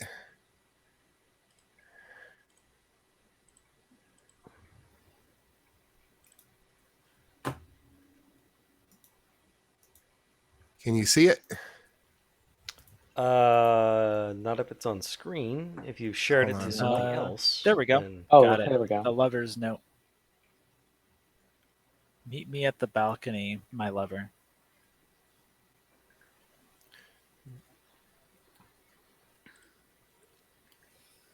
There we go. Oh shit! Hey, it looks like somebody was engaged in. Oh dear! Oh dear! Oh dear! That's Oh, not roleplay. You were surprised to find it. Oh, so not costume stuff. That's. I'm very sorry, my lady. That's. Oh dear. Oh dear. I could use some more wine. You always can, Willow. So what? She did he have, she like, says, she angrily screams, Who left this? It wasn't me. Who is this lover? Not me. Not I. I wouldn't. No, sorry. Not. No offense. Not interested. does- Thank you. what The does lady your, doth protest too much, methinks. what does your Mm. rivalry I over just had to say it, collections just not go that far? No. Yeah. Not. Nope. No. Well, somebody left it, and this, and she holds out this vial, and looking at it, it is a glass vial that's probably about 3 inches long and probably about a centimeter in diameter. It doesn't have a cork on it or anything like that, but you can see that there's like the residue of this yellowish greenish liquid inside. Well, Strange Willow, what is thing. it? You're our potion expert, Willow. What does it What say? is this concoction? That is an excellent question. Let me look at it. Hopefully it's not something you made. What do you mean by that, sir? I mean, you're known to have a few accidents, you know? I would have you know that I am still quite continent. I've always made it to the chamber pot with no difficulty despite my advanced years. young man. Well, you sure don't have much of a problem brewing poisons by accident. That is a vile slander, and I do not accept it. They've gone white. Oh, they're back. Oh, they're back. I Everything did good? do a whisper to Kevin about my role. Okay. I'm waiting for Kevin to inform me about the results. How do I whisper a player? I can't remember. There's /W and then the name of the player. So experiment carefully. I think if you just do /W John, it'll autofill in. Ah, there we go.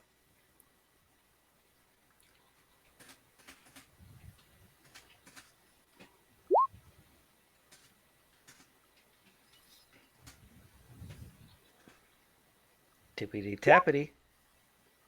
Captain, this vial with residue inside, would you say it would be at home in an alchemist's lab? I'd say so. Well, I'm certainly no alchemist, so I don't see how you could accuse me of anything related to that. I am a wizard, an archmage, in fact. The Archmage of the Baron, in charge of making potions and elixirs. Which he quite clearly said he never needed from me. He said he very firmly vouchsafed that earlier in the evening, as you may recall. Well, he was tricked into taking it by somebody. Well, in which case, it's not my doing. It would be whoever tricked him. Certainly not his lady love. She was quite sure, or acted quite sure. It would be her, or somebody else close to him in any event. Well, someone wrote this note, and it sure wasn't me. Exactly. And That sounds like that very thing. it So what, did he have a secret lover? not in this home. Did he have a pup? No. It has been rumored that from time to time that maybe the Baron had a mistress. I don't really Perhaps- put too much thought on that. Vile calumnies, I'm certain. Plus, they'd have to get all the way out here. Perhaps not always a mistress. A mattress, perhaps? A mister. Did Indeed. you just say a mattress? Yes.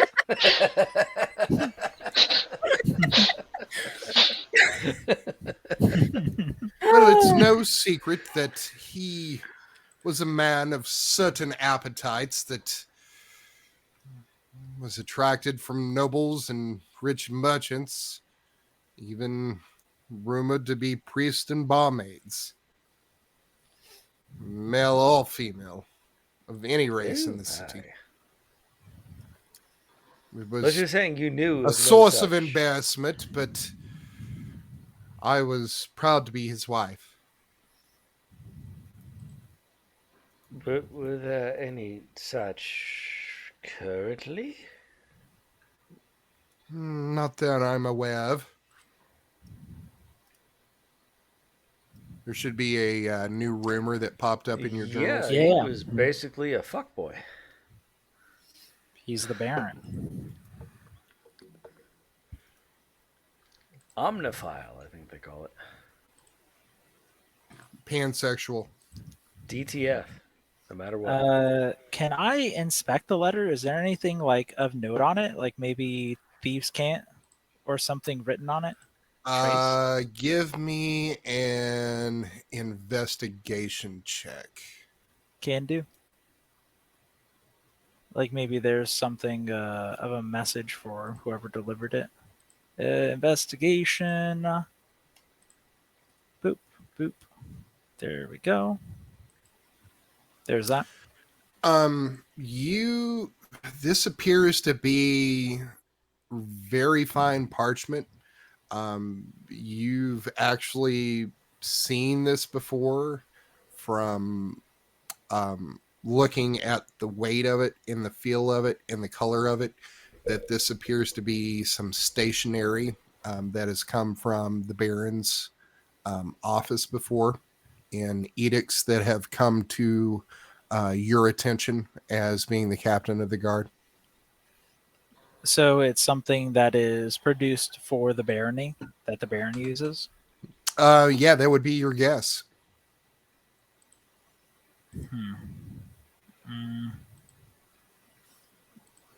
It seems to be made of some stationery that the barony uses.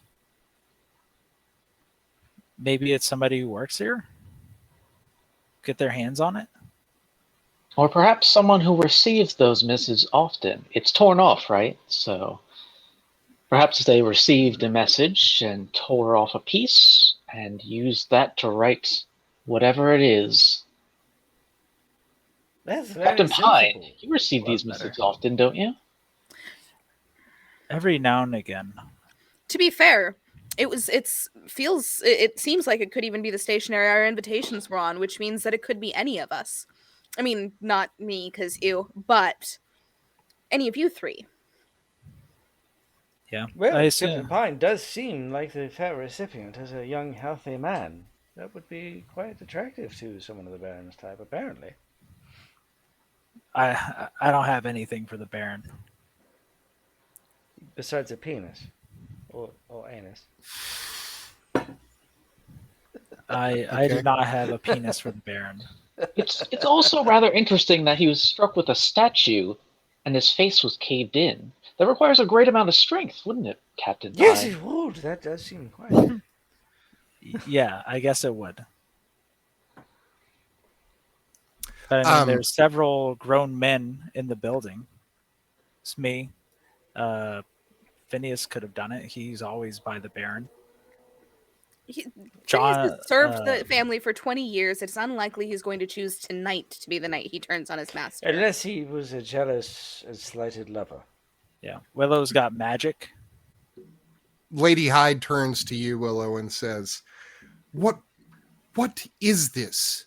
It looks like the medicine he was taking for his vitality. That came from you, did it not?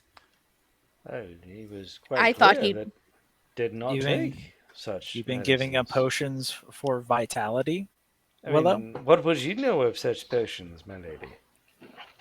Well, we have been having trouble conceiving as we're trying to have another child, and he confided in me that he had been receiving potions from you to help in that process.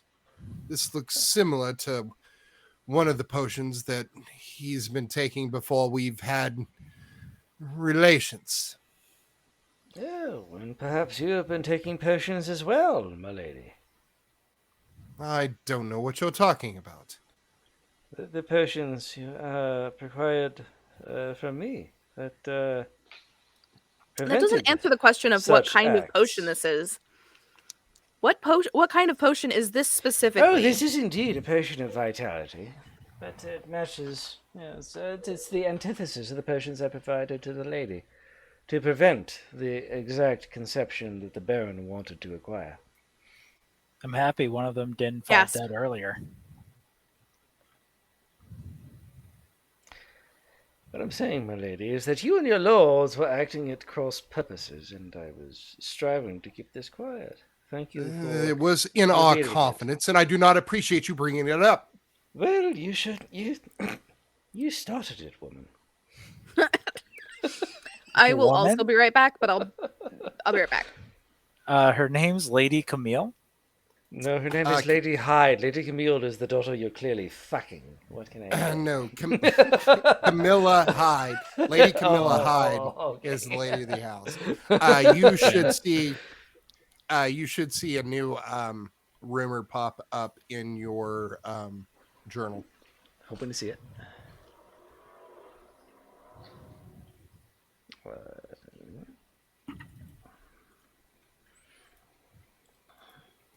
The ladies' affairs or the baron's affairs? Lady. Or Both. Baron's is about him sleeping around, and the ladies is her pregnancy bit. Yes.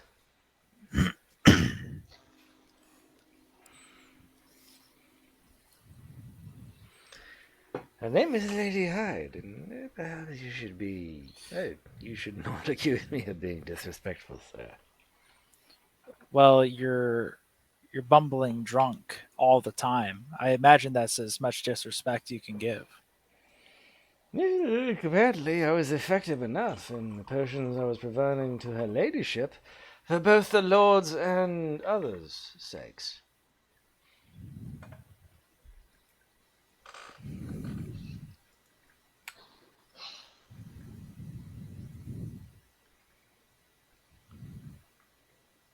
Okay, so he's got a Oh, potion you of just want to press vitality, by that? Okay, very well. And but he was. So the person put it there to think that it was Lady Camilla Lady asking him up. Hyde. If we called everybody Lord or Lady Hyde, how do you know who was different? But she's There's the only Baron, Lady Lady, and Hyde in Lord. the residence, I think. There's what Lord Hyde, Lady Hyde. Baron Hyde, Lady Hyde, and Lord Hyde. The I don't think you Baron. call people Baron, right? Outside of like The that's how- deceased was Baron Hyde, and his son was Lord Hyde. And their ladyship was Lady Hyde. This is very clear. Why do you persist in calling the ladyship by her first name? because that's how everybody else has done it, and that's how we've always done it. Never, sir. Then why did everybody call everybody by Lord John? I believe you are speaking of the family themselves. Okay, whatever. Beard is sus. What can I say? So I guess somebody left this paper to bring him up here, and then a potion for vitality that he drunk beforehand. Appears he was ready to play, as they say. And then he was lured on to the balcony and struck very strongly upon the head with a statue of Pelor. Yes. Or Yes, we did. is there perhaps an alternative to this? Perhaps the lover is unrelated to the murder? But given that he was It's a possibility you can't deny. somebody who knew of the affair perhaps used the lover as a ruse. The possibility of the rendezvous as a ruse, that is possible. We would have to know who knew of his affairs. Lady Hyde says to you, Captain Pine. Yeah. Well, we need your investigators. Please contact them. Have them come here and scour the scene and find out what's going on here. And you hear Lord John say, "I'd rather not have any more guards up here." Do you Then what's really that want supposed to mean? more people to be embroiled in what is already a somewhat tawdry affair, my lady? Well, I would rather not have guards up here, as they're the ones who did this. But after you tried to rape a woman, Say what? What? Who? What? Allegedly. yeah, there's a lot of allegations coming around.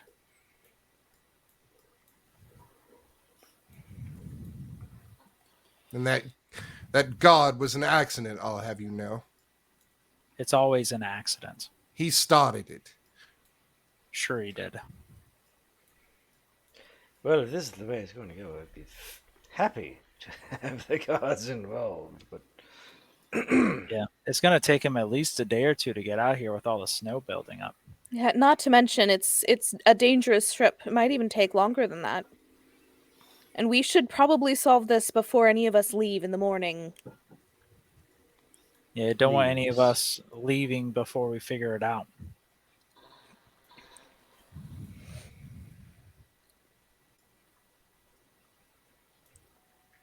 Perhaps we can glean some clues from various effects around the house that may have been left behind. Oh, yes, by all means. Let us all split up and independently search the rooms of the house. The murderer would never find it possible to hide the evidence of his crime in that fashion. If Clearly, you'd we like to should pair off. accompany, yeah, Oh, look, an obvious solution presents itself. Yes. I'll escort Perhaps the we wizard. should draw straws to determine. Draw. I am trying to deliberately imitate a clue. What? I would never have guessed. I actually just watched that movie. It's so good. Yes, it's so wonderful. I'm just waiting for the opportunity to do 1 + 1 + 2 + 1.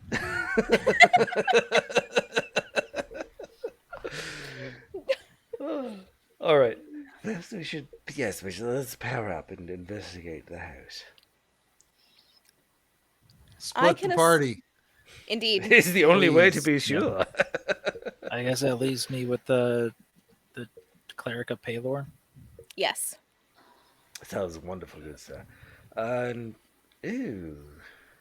I guess me and the cleric will go check out the base of the To house on offer that side. counterpoint, I hate to suggest the lady and the now Baron perhaps should not. Oh dear. Well, we can there is the investigate up here possibility and of keep an eye on them. succession issues here. We can. You and I can investigate up here, and keep an eye on them while we do so. Very And good. be here for them if necessary, because they're grieving and probably didn't kill the Baron. And I'm saying this with trying You to cover never up the know fact with that I was some keeping- people. There are certain Yeah. individuals who will do awful things. Of course we didn't kill the Baron. We were downstairs the whole time. I just And came so were upstairs and discovered the body. That's right. You had a Nevertheless- meeting with the servants, so yes, they will be fine here. We will let us investigate and see what we can learn. Yeah, let us just remember that Willow tried to point the finger at the family. It's a fair guess, especially since It has you know, never been known anyone that in a this house. nobleman was killed by his son, hoping to advance his position early. Yes, this is completely impossible. Nobody's ever heard of that ever. Never. I mean, his father's the Not only ever. reason that he's not locked in jail. Oh, do tell. Do strengthen my position here. I don't think I help your position either. Oh, you're accusing the young man of having committed a crime. And this would be a crime, would it not? Not this specific killing. I don't No, think he this would do it. specific killing. Oh, was there another killing you had in mind? There are a lot of killings going on between you and him. How strange, how strange. You're accusing the young man of a lot of killings. Well, go on. Do go on. You as well. Let's search mean, the it's- house. It's not uncommon Yes. for the Baron to pardon you. Yes. All right, from let's a search the potion house. gone wrong. We can revisit this topic later, but we need to get looking before things can be hidden too easily by the culprit, whoever that may be. Yes, Captain Pine, Cleric Maple, please do go search the lower floors. The merchant and I will confine our search to these two. Indeed. Keep an eye out for a Ooh. mage hand oak.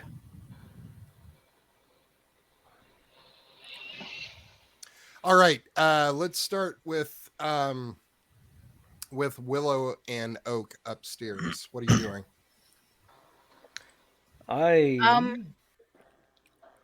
I would like to search the oh god. Oh god, That why? was a lot. Oh no, why?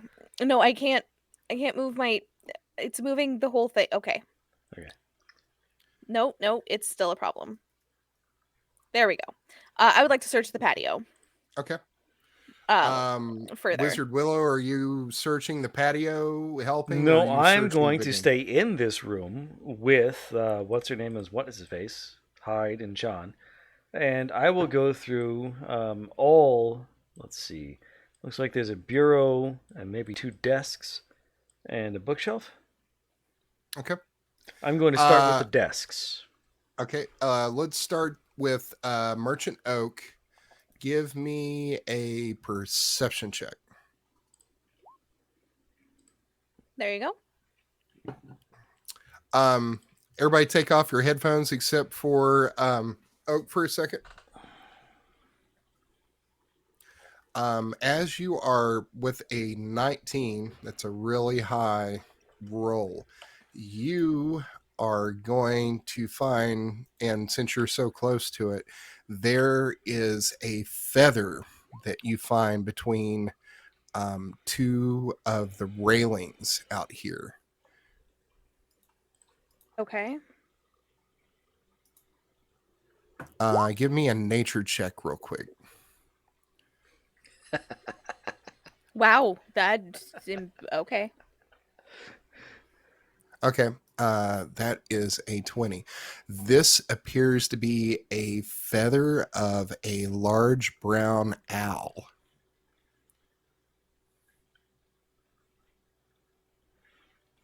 Okay. Whether or not you want to tell the other players about that, that is up to you. But I will put this in your journal. Excellent. Thank you. Mm-hmm. All right, everybody can come back.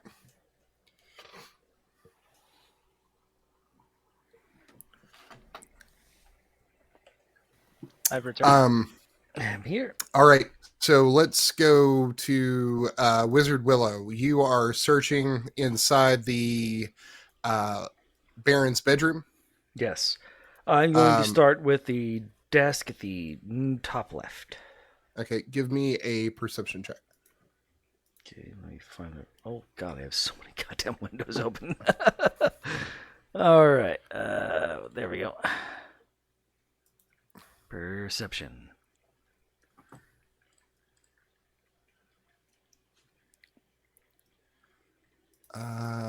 To 15. Okay. Whispered it for a reason. God. Hold on just a second. All right. Everybody take your headphones off again except for John, please. Thank you. The guy in the excessively tight tunic. Okay, so you find a note hidden in the false bottom of this desk over here that appears to be the Baron's, because there's men's accessories in here, and it is a rumor about Captain Pine and the Baron. It says 2 days ago, Pine arrested the Baron's son John on 2 murder charges after he drunkenly assaulted a barmaid, your niece, Alice Willow, at the Silver Wine Inn after she refused his advances. There were several witnesses. I believed. Yeah, there were several witnesses in a confession from John, but the Baron pardoned him. John is here. He's bruised and scraped up after resisting the guards who arrested him. And it talks about how one of the guards who was stabbed by John, who died, was a good friend of Captain Pine. That's in your journal now. Okay.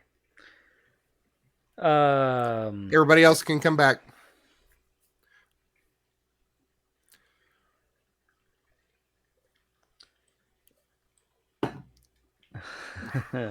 And Shane's away from the keyboards.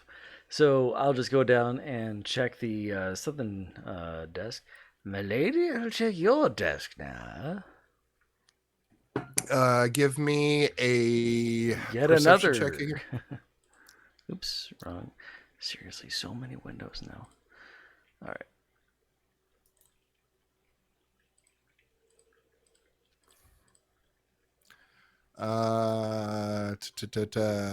All right. This, you start searching through here and you find a journal that appears to be Lady Camilla's. Everybody take your headphones off again for just a half a second. Sorry. He found something. It won't take long. This is you find a journal entry that catches your eye from the Lady Camilla that says there's a rumor that Baron Hyde was having an affair with your niece at the Silver Wine Inn. With the Baron, so the father, not the son. Right. Ooh, shit. All right, come back. Okay. And now, because I'm sure it will amuse everyone, not at all, I'm going to do the same thing at this bookcase over here on the right. Okay, give me a Perception? perception. Yep. Investigation. Oh, okay, perception. And in about 5 seconds, y'all going to have to take your headphones off again. You're actually not. You don't find anything in this bookcase. Okay. All right. This adds a layer to what I already knew, but gods be damned. It's up to you whether or not you want to share that information with anybody. Oh, I'm furious. I'm an old man, and I'm willing to express myself quite freely, sir. Going a little bit better there. But I will contain the revelations for now. Okay. Um, Go ahead. Oh, I was gonna say, are we also doing this other floor down here, the second floor? Is that That our was domain, what or- Maple and Oak are up to. Or no, Maple and Pine. God damn. Gotcha, gotcha. Yeah. Okay. So Should we just take our headphones off and wait until they're done? I mean, if you want to go use the bathroom, that'd probably be an opportune time to do it. I will. So let's start with who wants to go first, Maple or Pine? And what do you want to do? I guess I'll go first. I'll look through people's bedrooms, I suppose, Okay. on our way downstairs. Okay. Who do you want to start with? First on the right is mine. Uh-huh. So I guess I'll just go systematic. Okay. So you want to search your bedroom? Yeah. Okay. Give me a perception check.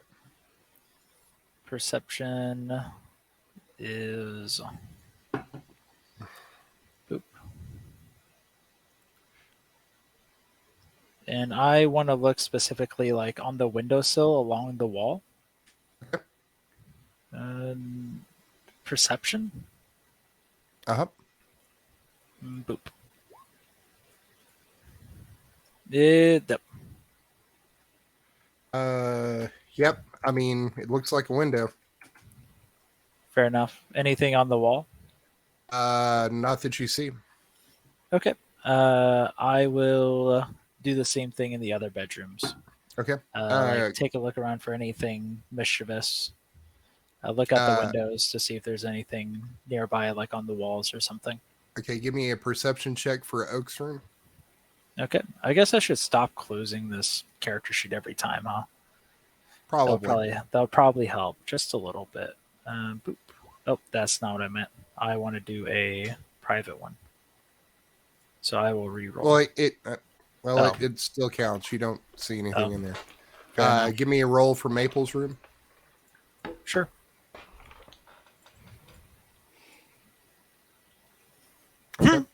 Do I see him go in there? I don't know. Where are you? Yeah, you're standing right there. You see him go into your room. Start tossing it. Well, I'm not Captain tossing Pine, it. please be careful with the belongings in there. They're of divine make. I'm not shuffling too much. Mostly just doing a once over. See if there's anything obvious. I mean, if it's one of us, we probably would have had to go out a window, maybe. So I'm just What checking makes the you window say sills. that? I mean, there's only two ways out of the bedrooms. The doors and the windows. And then climb up the side of the house? That's insane. There's a magician. There's a rogue merchant. You're a priest. You have magic. I'm not really sure exactly what magic can do. I don't have that sort of ability. Yeah. It's a wizard And you thing, I guys- think. Yeah, and you guys, you and the rogue and them all collect oddities. So I'm sure some of them might have a magical effect that could go out a window. That's possible. Nobody can be ruled out. I'm doing a once over.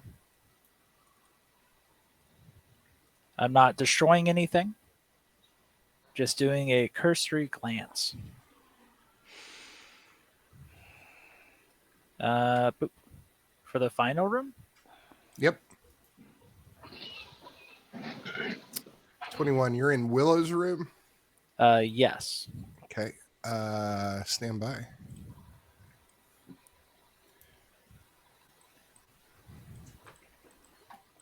I need everybody to take your headphones off for a second. Except for Pine. That's me. Okay. You start tossing Willow's room, and you are going to find a journal in his desk that talks about the Baron's been pressuring him to create a potion of vitality in the recent months because Hyde's trying to have more children and failing. Right. Several attempts have had unfortunate results. Most recently, the Baron was polymorphed into a cat and had to be sequestered for a day before the effects wore off. Willow was thrown into the dungeon for several days to sober up before his next attempt at creating another potion. And Willow is furious with the Baron and his son, as the barmaid who died of the hands of John is his beloved niece, Alice. That is scandalous. Okay. Got it. Everybody can come back.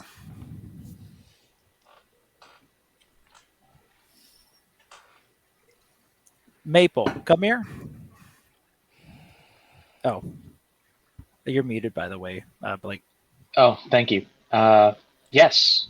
What is it? I might have found something of interest. So I found Maple's journal. Not Maple.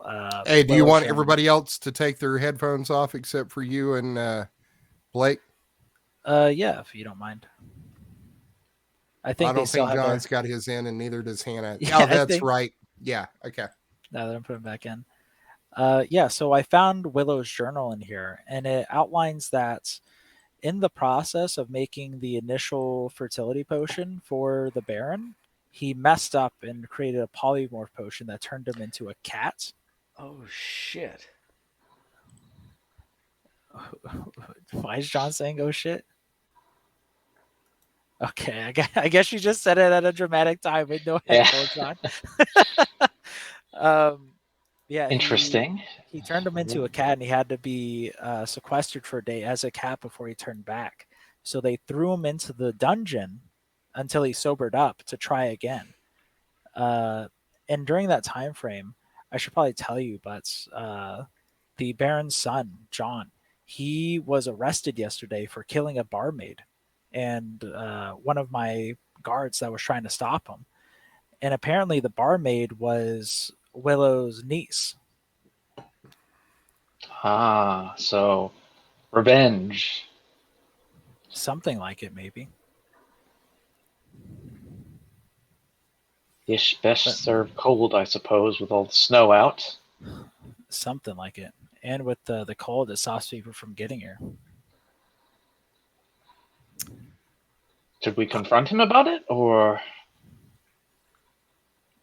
I think we can probably let it fester for a bit. Do you want to hold on to the journal? Yes, I can. I'll hand it off. I have Got put him. those in your character journals. Cool. Oh, sweet. Our character journals are... Oh, got it. Makes sense.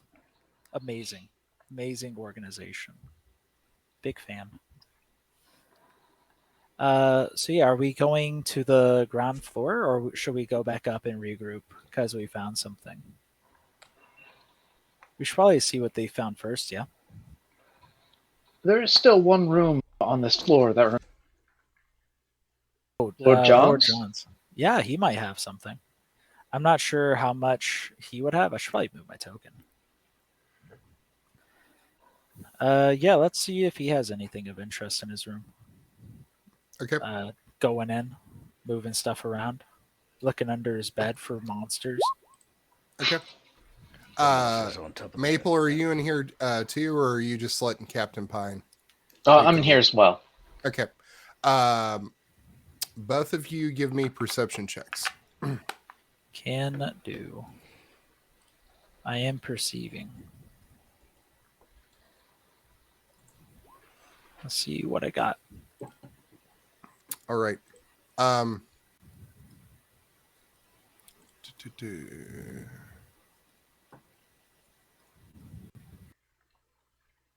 right. Captain Pine, can you please take your headphones off for a second? Me? Okay. I'll take him off. Maple, Mhm. you are going to find a journal under Lord John's bed here that talks about a rumor that John has heard, and it appears that he is like trying to investigate Captain Pine in from what you've heard, and maybe some sort of retaliation against the captain. But it seems in this thing that he has circled in his journal, it says that Captain Pine has been frustrated by the Baron because the Baron keeps pardoning people and getting them out of jail, including John. And the captain has kind of lost it and gone mad and has been practicing some extrajudicial justice. And some bodies of low level criminals and known associates of the Barons have turned up dead. All right. I think I'm going to share this information with Captain Pine, actually. Okay. I've put it in your journal. I'll tell him to come back.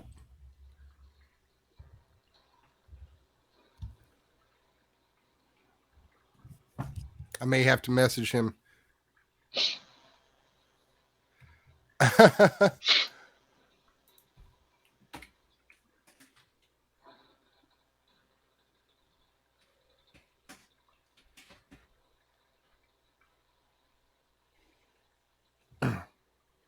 All right, he's back.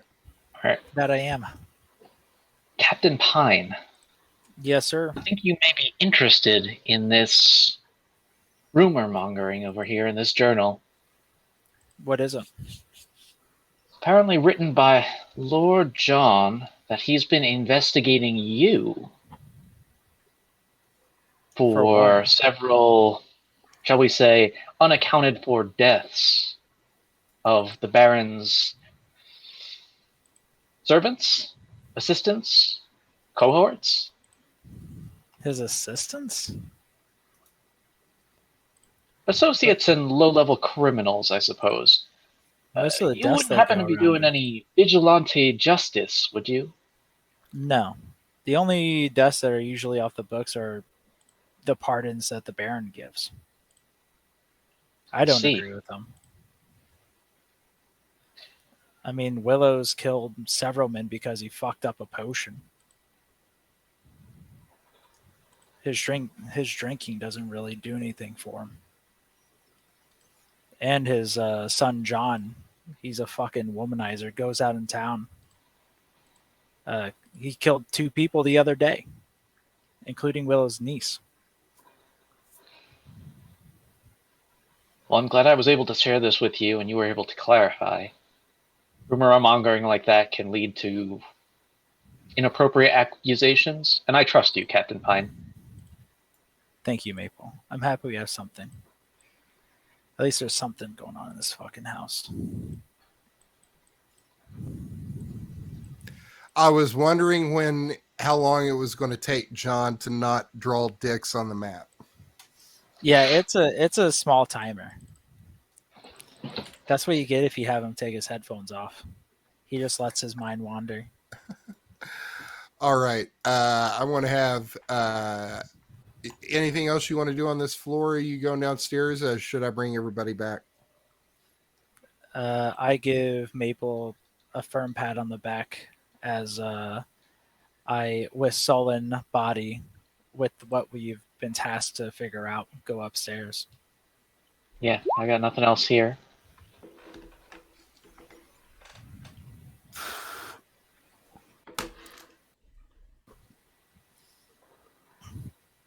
Guess we should move our And we're all tokens. back. Indeed. Welcome back.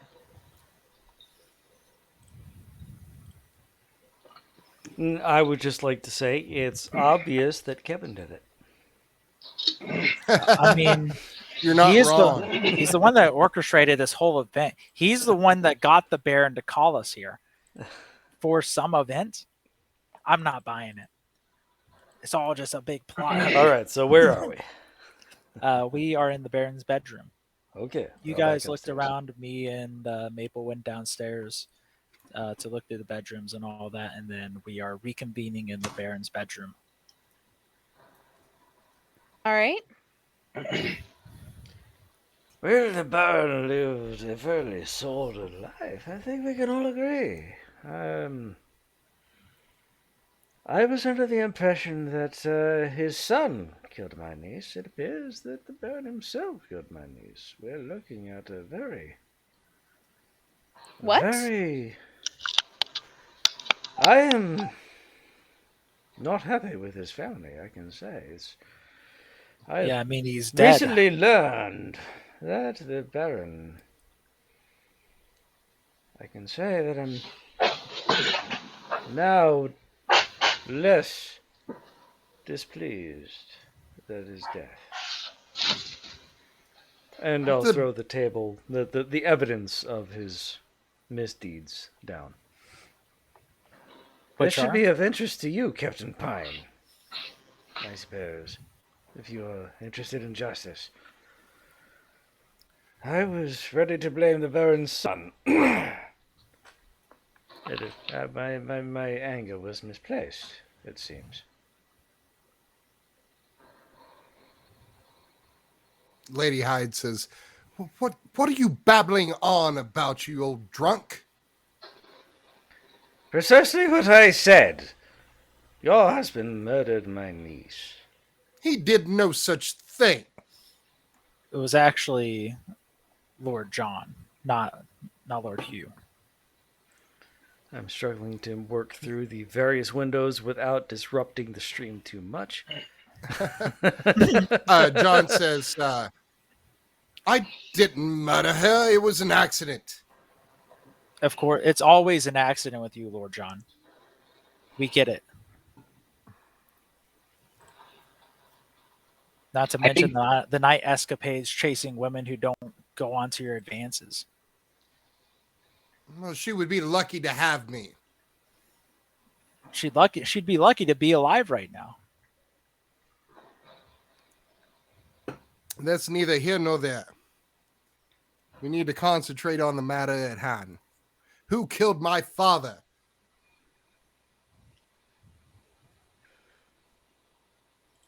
Are we any closer to that? Well, I did find something interesting on the balcony. Which is? Do tell, madam. A feather. A That's- large owl feather. Oh my goodness. An owl feather? Yes. And I'll take it out and show it and kind of wave it in. Oh my goodness, my dear. Willow, is this a sick joke? Is this just a giant joke to you? No, he's he allergic, was the person remember? who was talking about the owl earlier, wasn't he? Yep. Sus. Is this just a giant gag for Willow? His niece he gets said murdered. allergic. brought that up on the fly. No pun intended, Kevin. How do you know it was on the fly?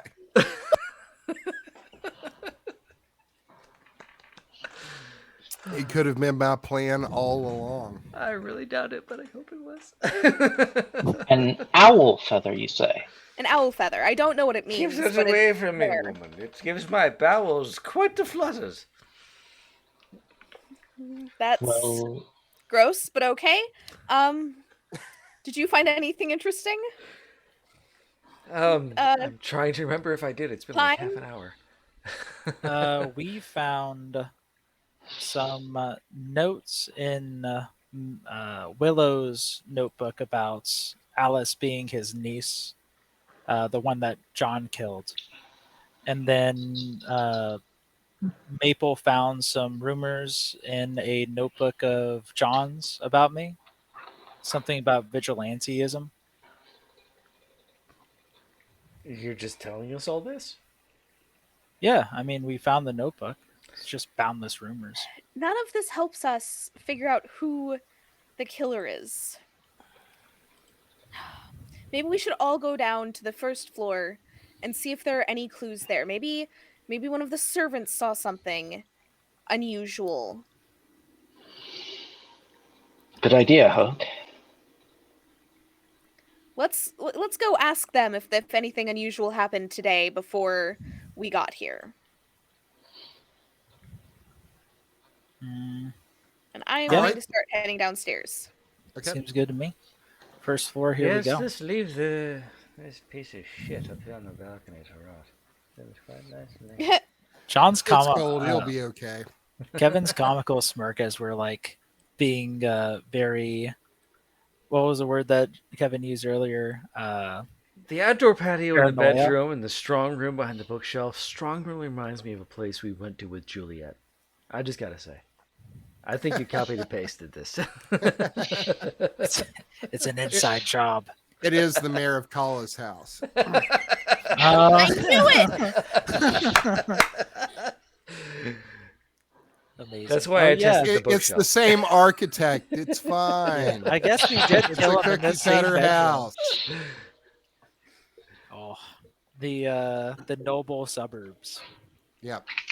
All right. So, what are you doing downstairs? I guess we'll talk with the servants. Yes, I would like to question the maid woman to woman. Okay. So you're taking her somewhere in private. Yes. Okay. Way to Everybody be take your very headphones sensual off about it. except for Oak. Oak, why are you bringing somebody alone? Because she might be more comfortable talking Obviously, to a she wants to woman. kill her. You can listen on the other side of the door if you must, but it might be more comfortable for her if she's not talking to a bunch of hulking men and who are intimidating. I sure as hell had to get used to it. Sure. I'll stand by the door so you're not hiding anything. Yeah, I'll leave the door cracked slightly so that Pine can listen in Okay. if he wants to.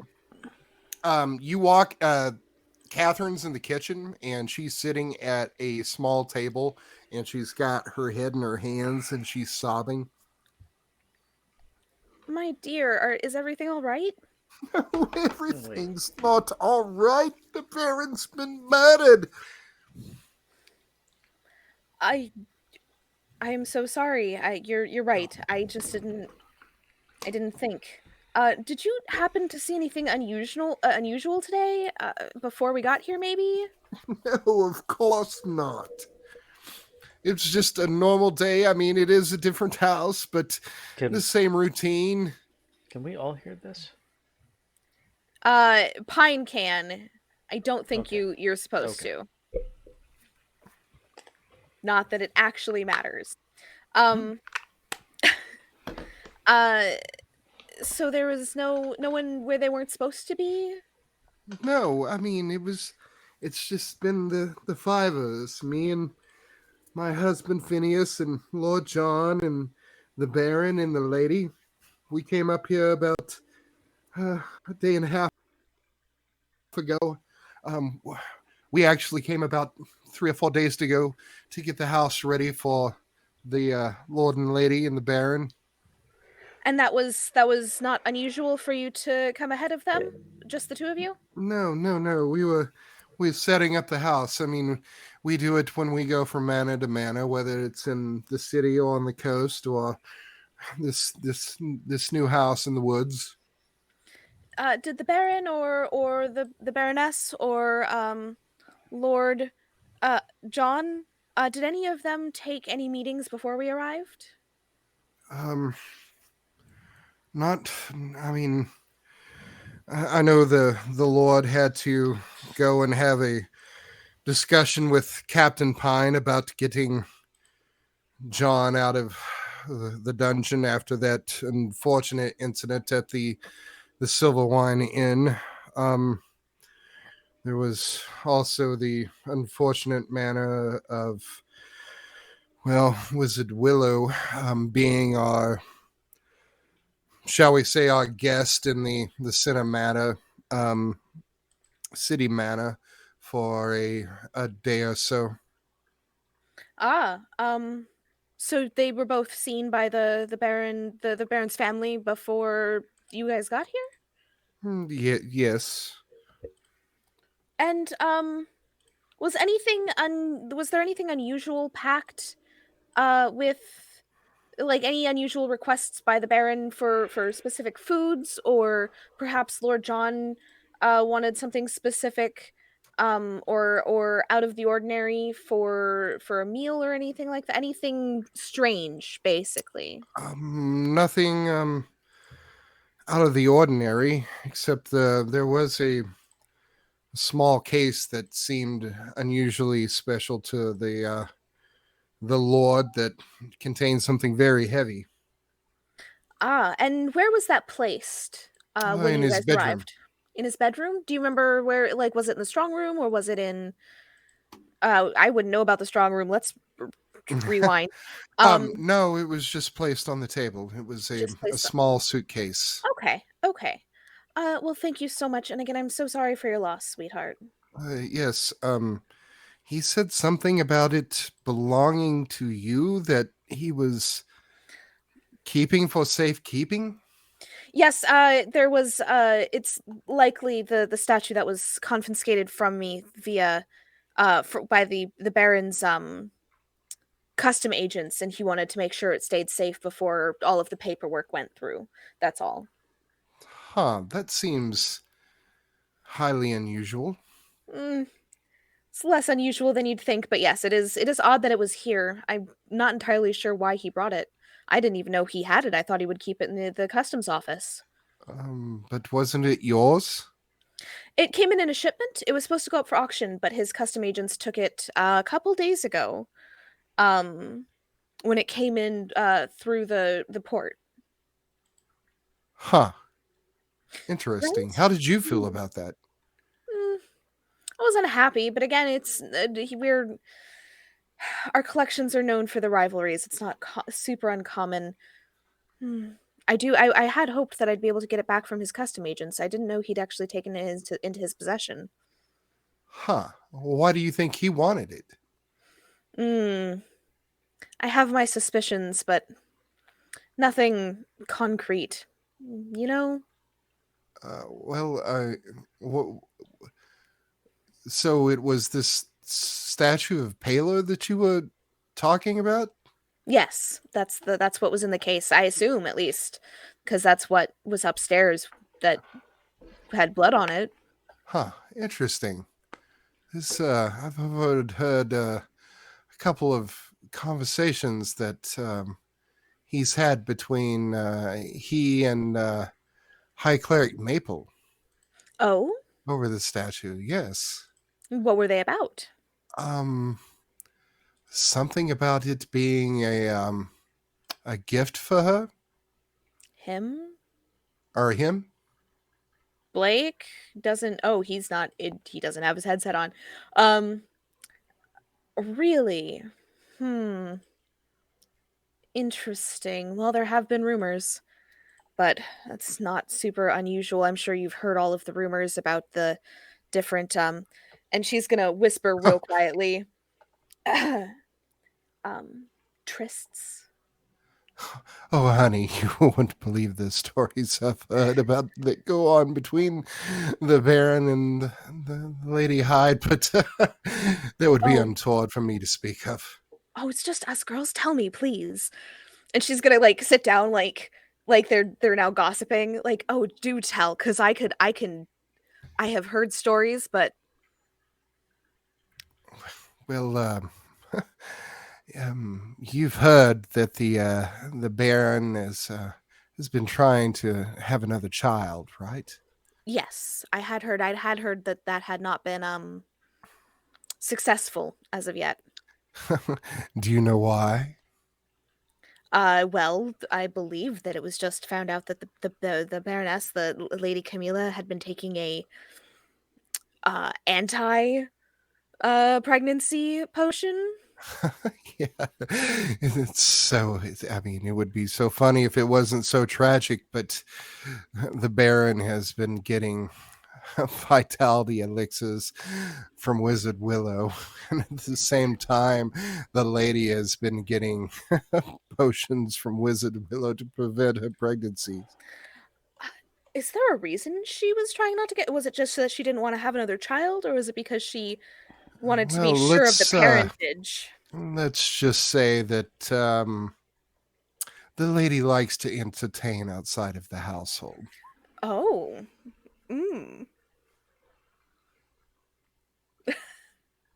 Well, thank you so much for answering my questions. And if I have any more, let me know. Oh, honey, you didn't hear that from me.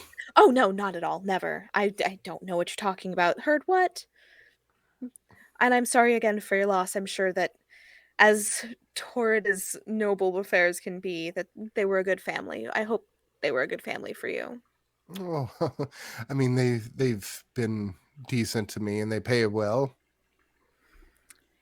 Well, that is excellent. All right. And I will say thank you again and then head out the door and look at Captain Pine and say, so, everybody can hear me now. Let's...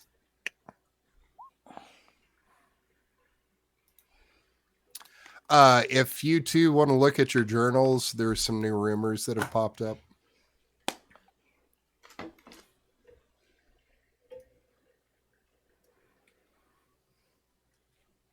All right, I have my headphones on. Can I hear you? Yeah, you can hear us. Yes. Okay. Yes. Okay. So I'm gonna look at Captain Pine and say, I've had a very pleasant nap.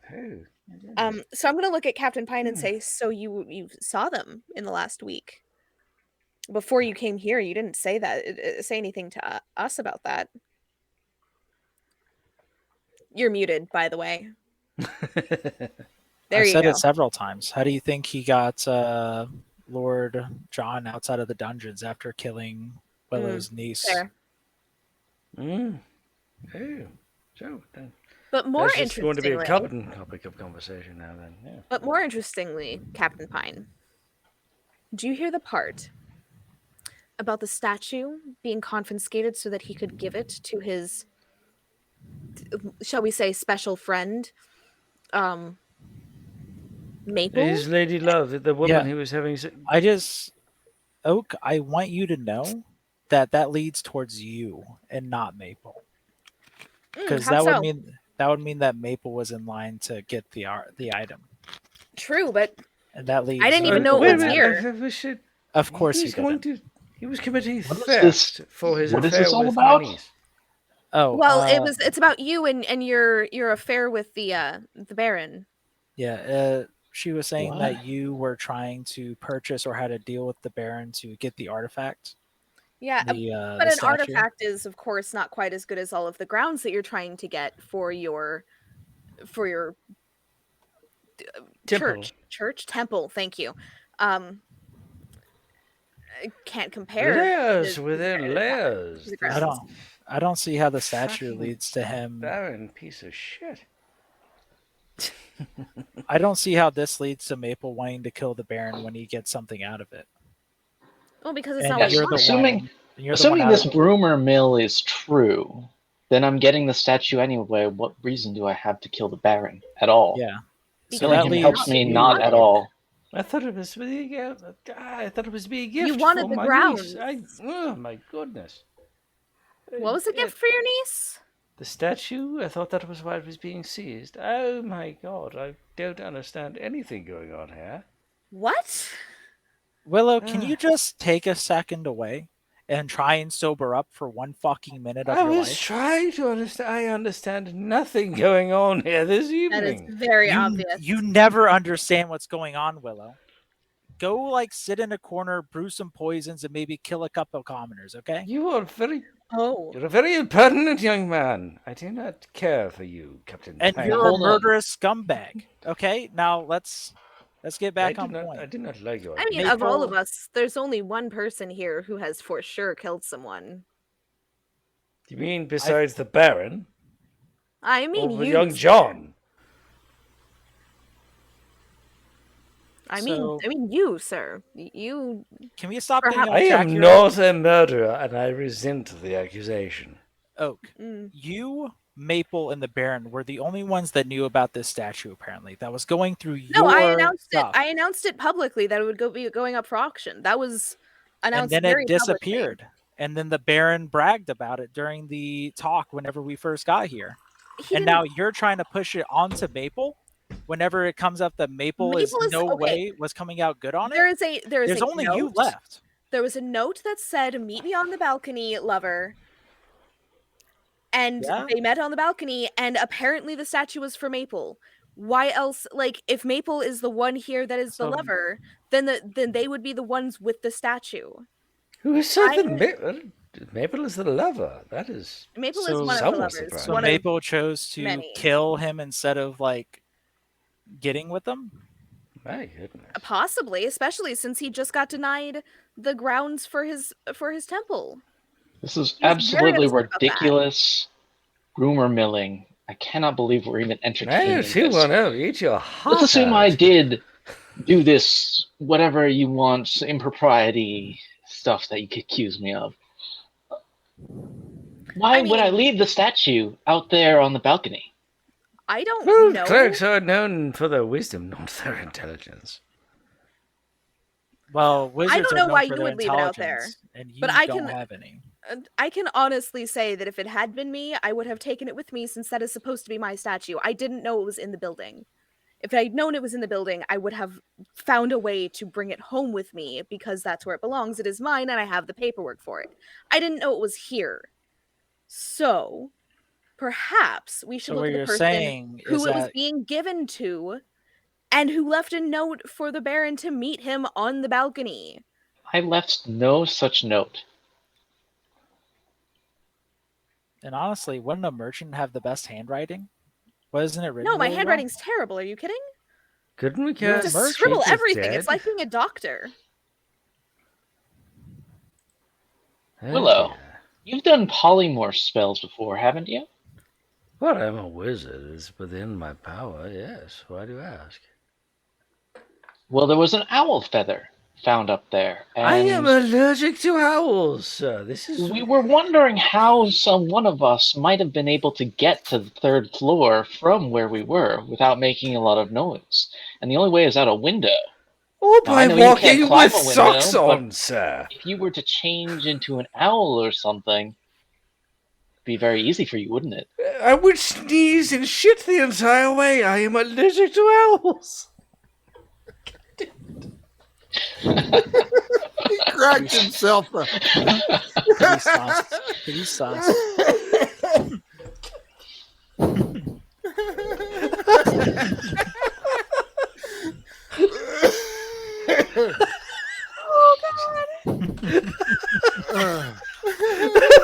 Sorry.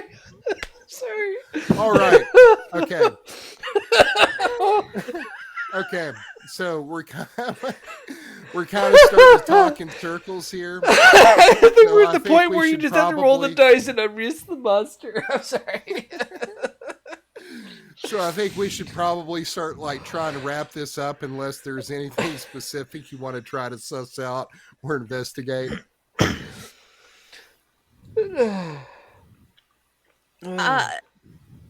So I think No, I think it was John.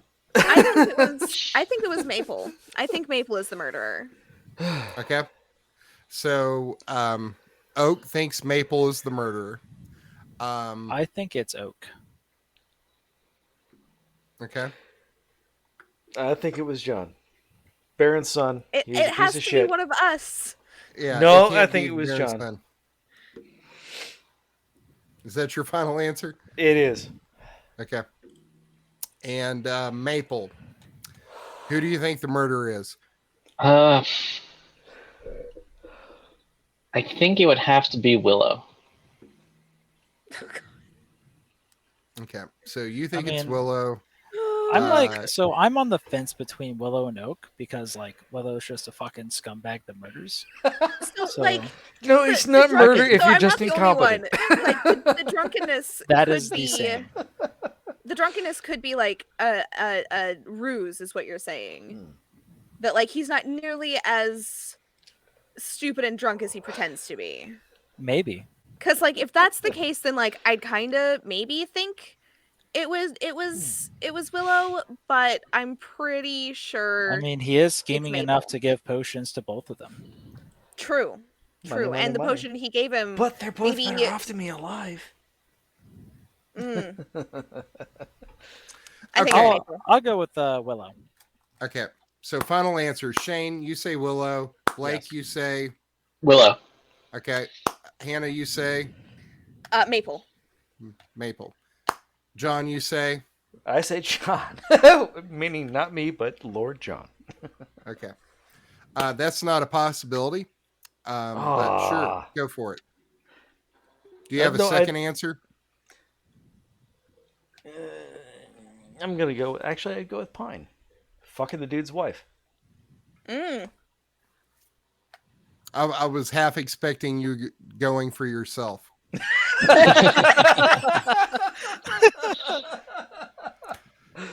That's a strong right. second choice. So, for the big reveal, will the murderer please step forward? Yo, it's me. I'm the murderer. Wow. I Nice. fucking killed him. Fucking his wife. Not even close to sus. I know. How did you? It's always Yes. the guy fucking his wife. Come on. It's always Please about explain sex. yourself. So the idea is that me as the person who keeps on like having to deal like, so John killed one of my subordinates that I really like, Mhm. which caused me to, and then John's pardoned the next day. He's always pardoned after these murders that he does. He's always womanizing and trying to rape women, which also leads to like my guards being killed by him and other things like that, as well as like also the Baron pardoning Willow every single time that he like makes a fucked up potion that kills somebody. And so He needs his dick hard. He needs his man to get the dick hard. now me, a vigilante, get up and I go around and climb up the side Batshane. and I bash them on the side and leave evidence that it's somebody else, like some Oh my sort of God. lover. So the feather was part of your costume. Yeah, my owl bear get up.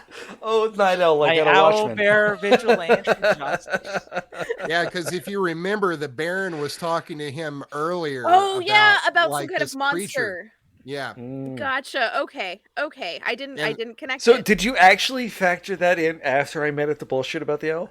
No, the owlbell feather was there the entire time, and I was going back through like your rumors and clues, and I was like, I didn't fuck up and like put something about an owl feather in the thing that John could see, did I? And I like keep looking that was back not over in it, and I'm there. I like, just made that am up I all insane? It's not there. Why is he talking about an owl? This can't be coincidence. I fucking got away with it, guys. I did it. Look at me. Oh shit! Nice job, Shane. Thanks, I nice job. tried. This I was think a lot of fun. I really enjoyed this. He was. I tried really. Yeah, I tried really hard as the not necessarily like the Baron suck up, but like I'm the next, I'm the first, the guard captain. The of next most Baron powerful class. person. Yeah. Yeah, so it's like gotta keep the but packing order. now the Baron's son is the Baron. Yeah, And he's a complete piece of shit. He murdered my Yeah, niece. he's I'm like very even upset worse about than that. his dad. but the thing is that the Baron is having the town be super influential and growing it, right? But now that his son's in charge, that shit's going down so fast. This family is going to be out before the generations up. Especially since all of us think. I see. Well, all of us hate him for various reasons. Various reasons, indeed. Yeah, Wow. I and do now like that- that you were trying to just foist all of the attention on me. I appreciate that. What I loved about this is like nobody was innocent in this, and there was everybody started out. It was like, here's what people know about me. here's like a rumor about me, here's my secret, here's a rumor and a secret I know about somebody else. So everybody here knew something, knew some dirt on everybody else. Everybody had a motive to kill, the Baron, and depending on like what you found with your checks, like the owl feather, that was like a clue. If like you had went to if somebody besides Captain Pine had searched his bedroom, they would have found a secret panel in the back of his closet that was an owlbear costume. So we should. Wait, so Captain Pine stays in the Baron's house all the time? No, there was this secret panel in the back of the closet, and he carries this costume with him because he's a vigilante, and he planned to murder him this night. Yeah, and another thing is that in addition, so the big point is that in addition to Alice being murdered, who's Willow's niece, one of my favorite subordinates was killed. But I kind of like made sure nobody talked about it, and it was a side point for Alice. Gotcha. Which gave you, Willow, even more motive to kill the Baron. Yeah. So wait, Kevin, what did... next time we pull this, I recommend you look at, I think it's House on the Haunted Hill, the board game. No, it's Betrayal at House. Betrayal at House on the Hill. Yeah, Betrayal at House on the Hill. It's because it is exactly set up for this, with a bunch of players who don't know who is going to be the bad guy.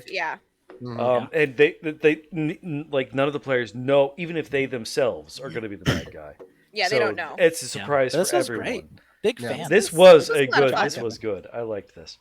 What's going to be great about this, and I hope to put this up on like DM Guild later, is this, all of it's random. Like I rolled for like who the murderer was, what the murder weapon was, what the motive was for all this. So every time you play this, it can be different. Okay. That's awesome. And there's a bunch of rumors that you can discover throughout that kind of stay the same. Yeah, that's what's cool about it, is it can be different every time that you play. Drunk, forgetful guy who doesn't realize he's incriminating himself. You know what? As far as like role playing, this has been some of the best like role play we've done, and I don't know is because it's so low stakes, or how like I don't want to say like one dimensional the characters are, but there are specific things. It was like, okay, this is what my character is about. This is what they know. Yeah. But I thought guess, it was great. I guess part of it is that we dedicated an entire session to roleplay, as opposed to trying to squish in combat and there was no need to try for experience or anything like that. Yeah. Yeah, I think one thing that really factored in is that each one of us has a separate agenda that we're trying to achieve, rather than all being on like the same agenda. And like trying to except for Blake. Blake is always on his own agenda. Yeah, definitely not me. Not I. What did I do this time? You're not wrong. I mean, if you have betrayed the party twice. Just to be clear, the same character betrayed the party twice. Just to be clear, the first time I instigated it because I was dumb. And the first time it was kind of your fault, but Juliet totally went along with it. The second time it was totally Juliet. Well, I guess if you guys are complaining about it so much, I'm going to make it number 3. No! That's you heard it here first, folks. Cinnamon decides to join the cult of the Red Dragon because, hey, Red Dragon, cinnamon fur, it matches. I'm pretty excited I actually got away with murder. Let's go. You love to see Wait, if you do that, if you do that, Talia could come back, right? Let's totally 100%. We definitely need Talia to come back in some way, shape, or form because she was amazing. At some point, in some way. Wouldn't she be an enemy and we got to fight and kill her? No, she would be an enemy and she would fight us and get the fuck away with it. Sort of like she would sell us horses. Let's see. No, I'm going to stop recording now because this is totally. Yeah, thanks everybody for joining us. I'll stop streaming. I'll stop recording. It was a lot of fun. It's been a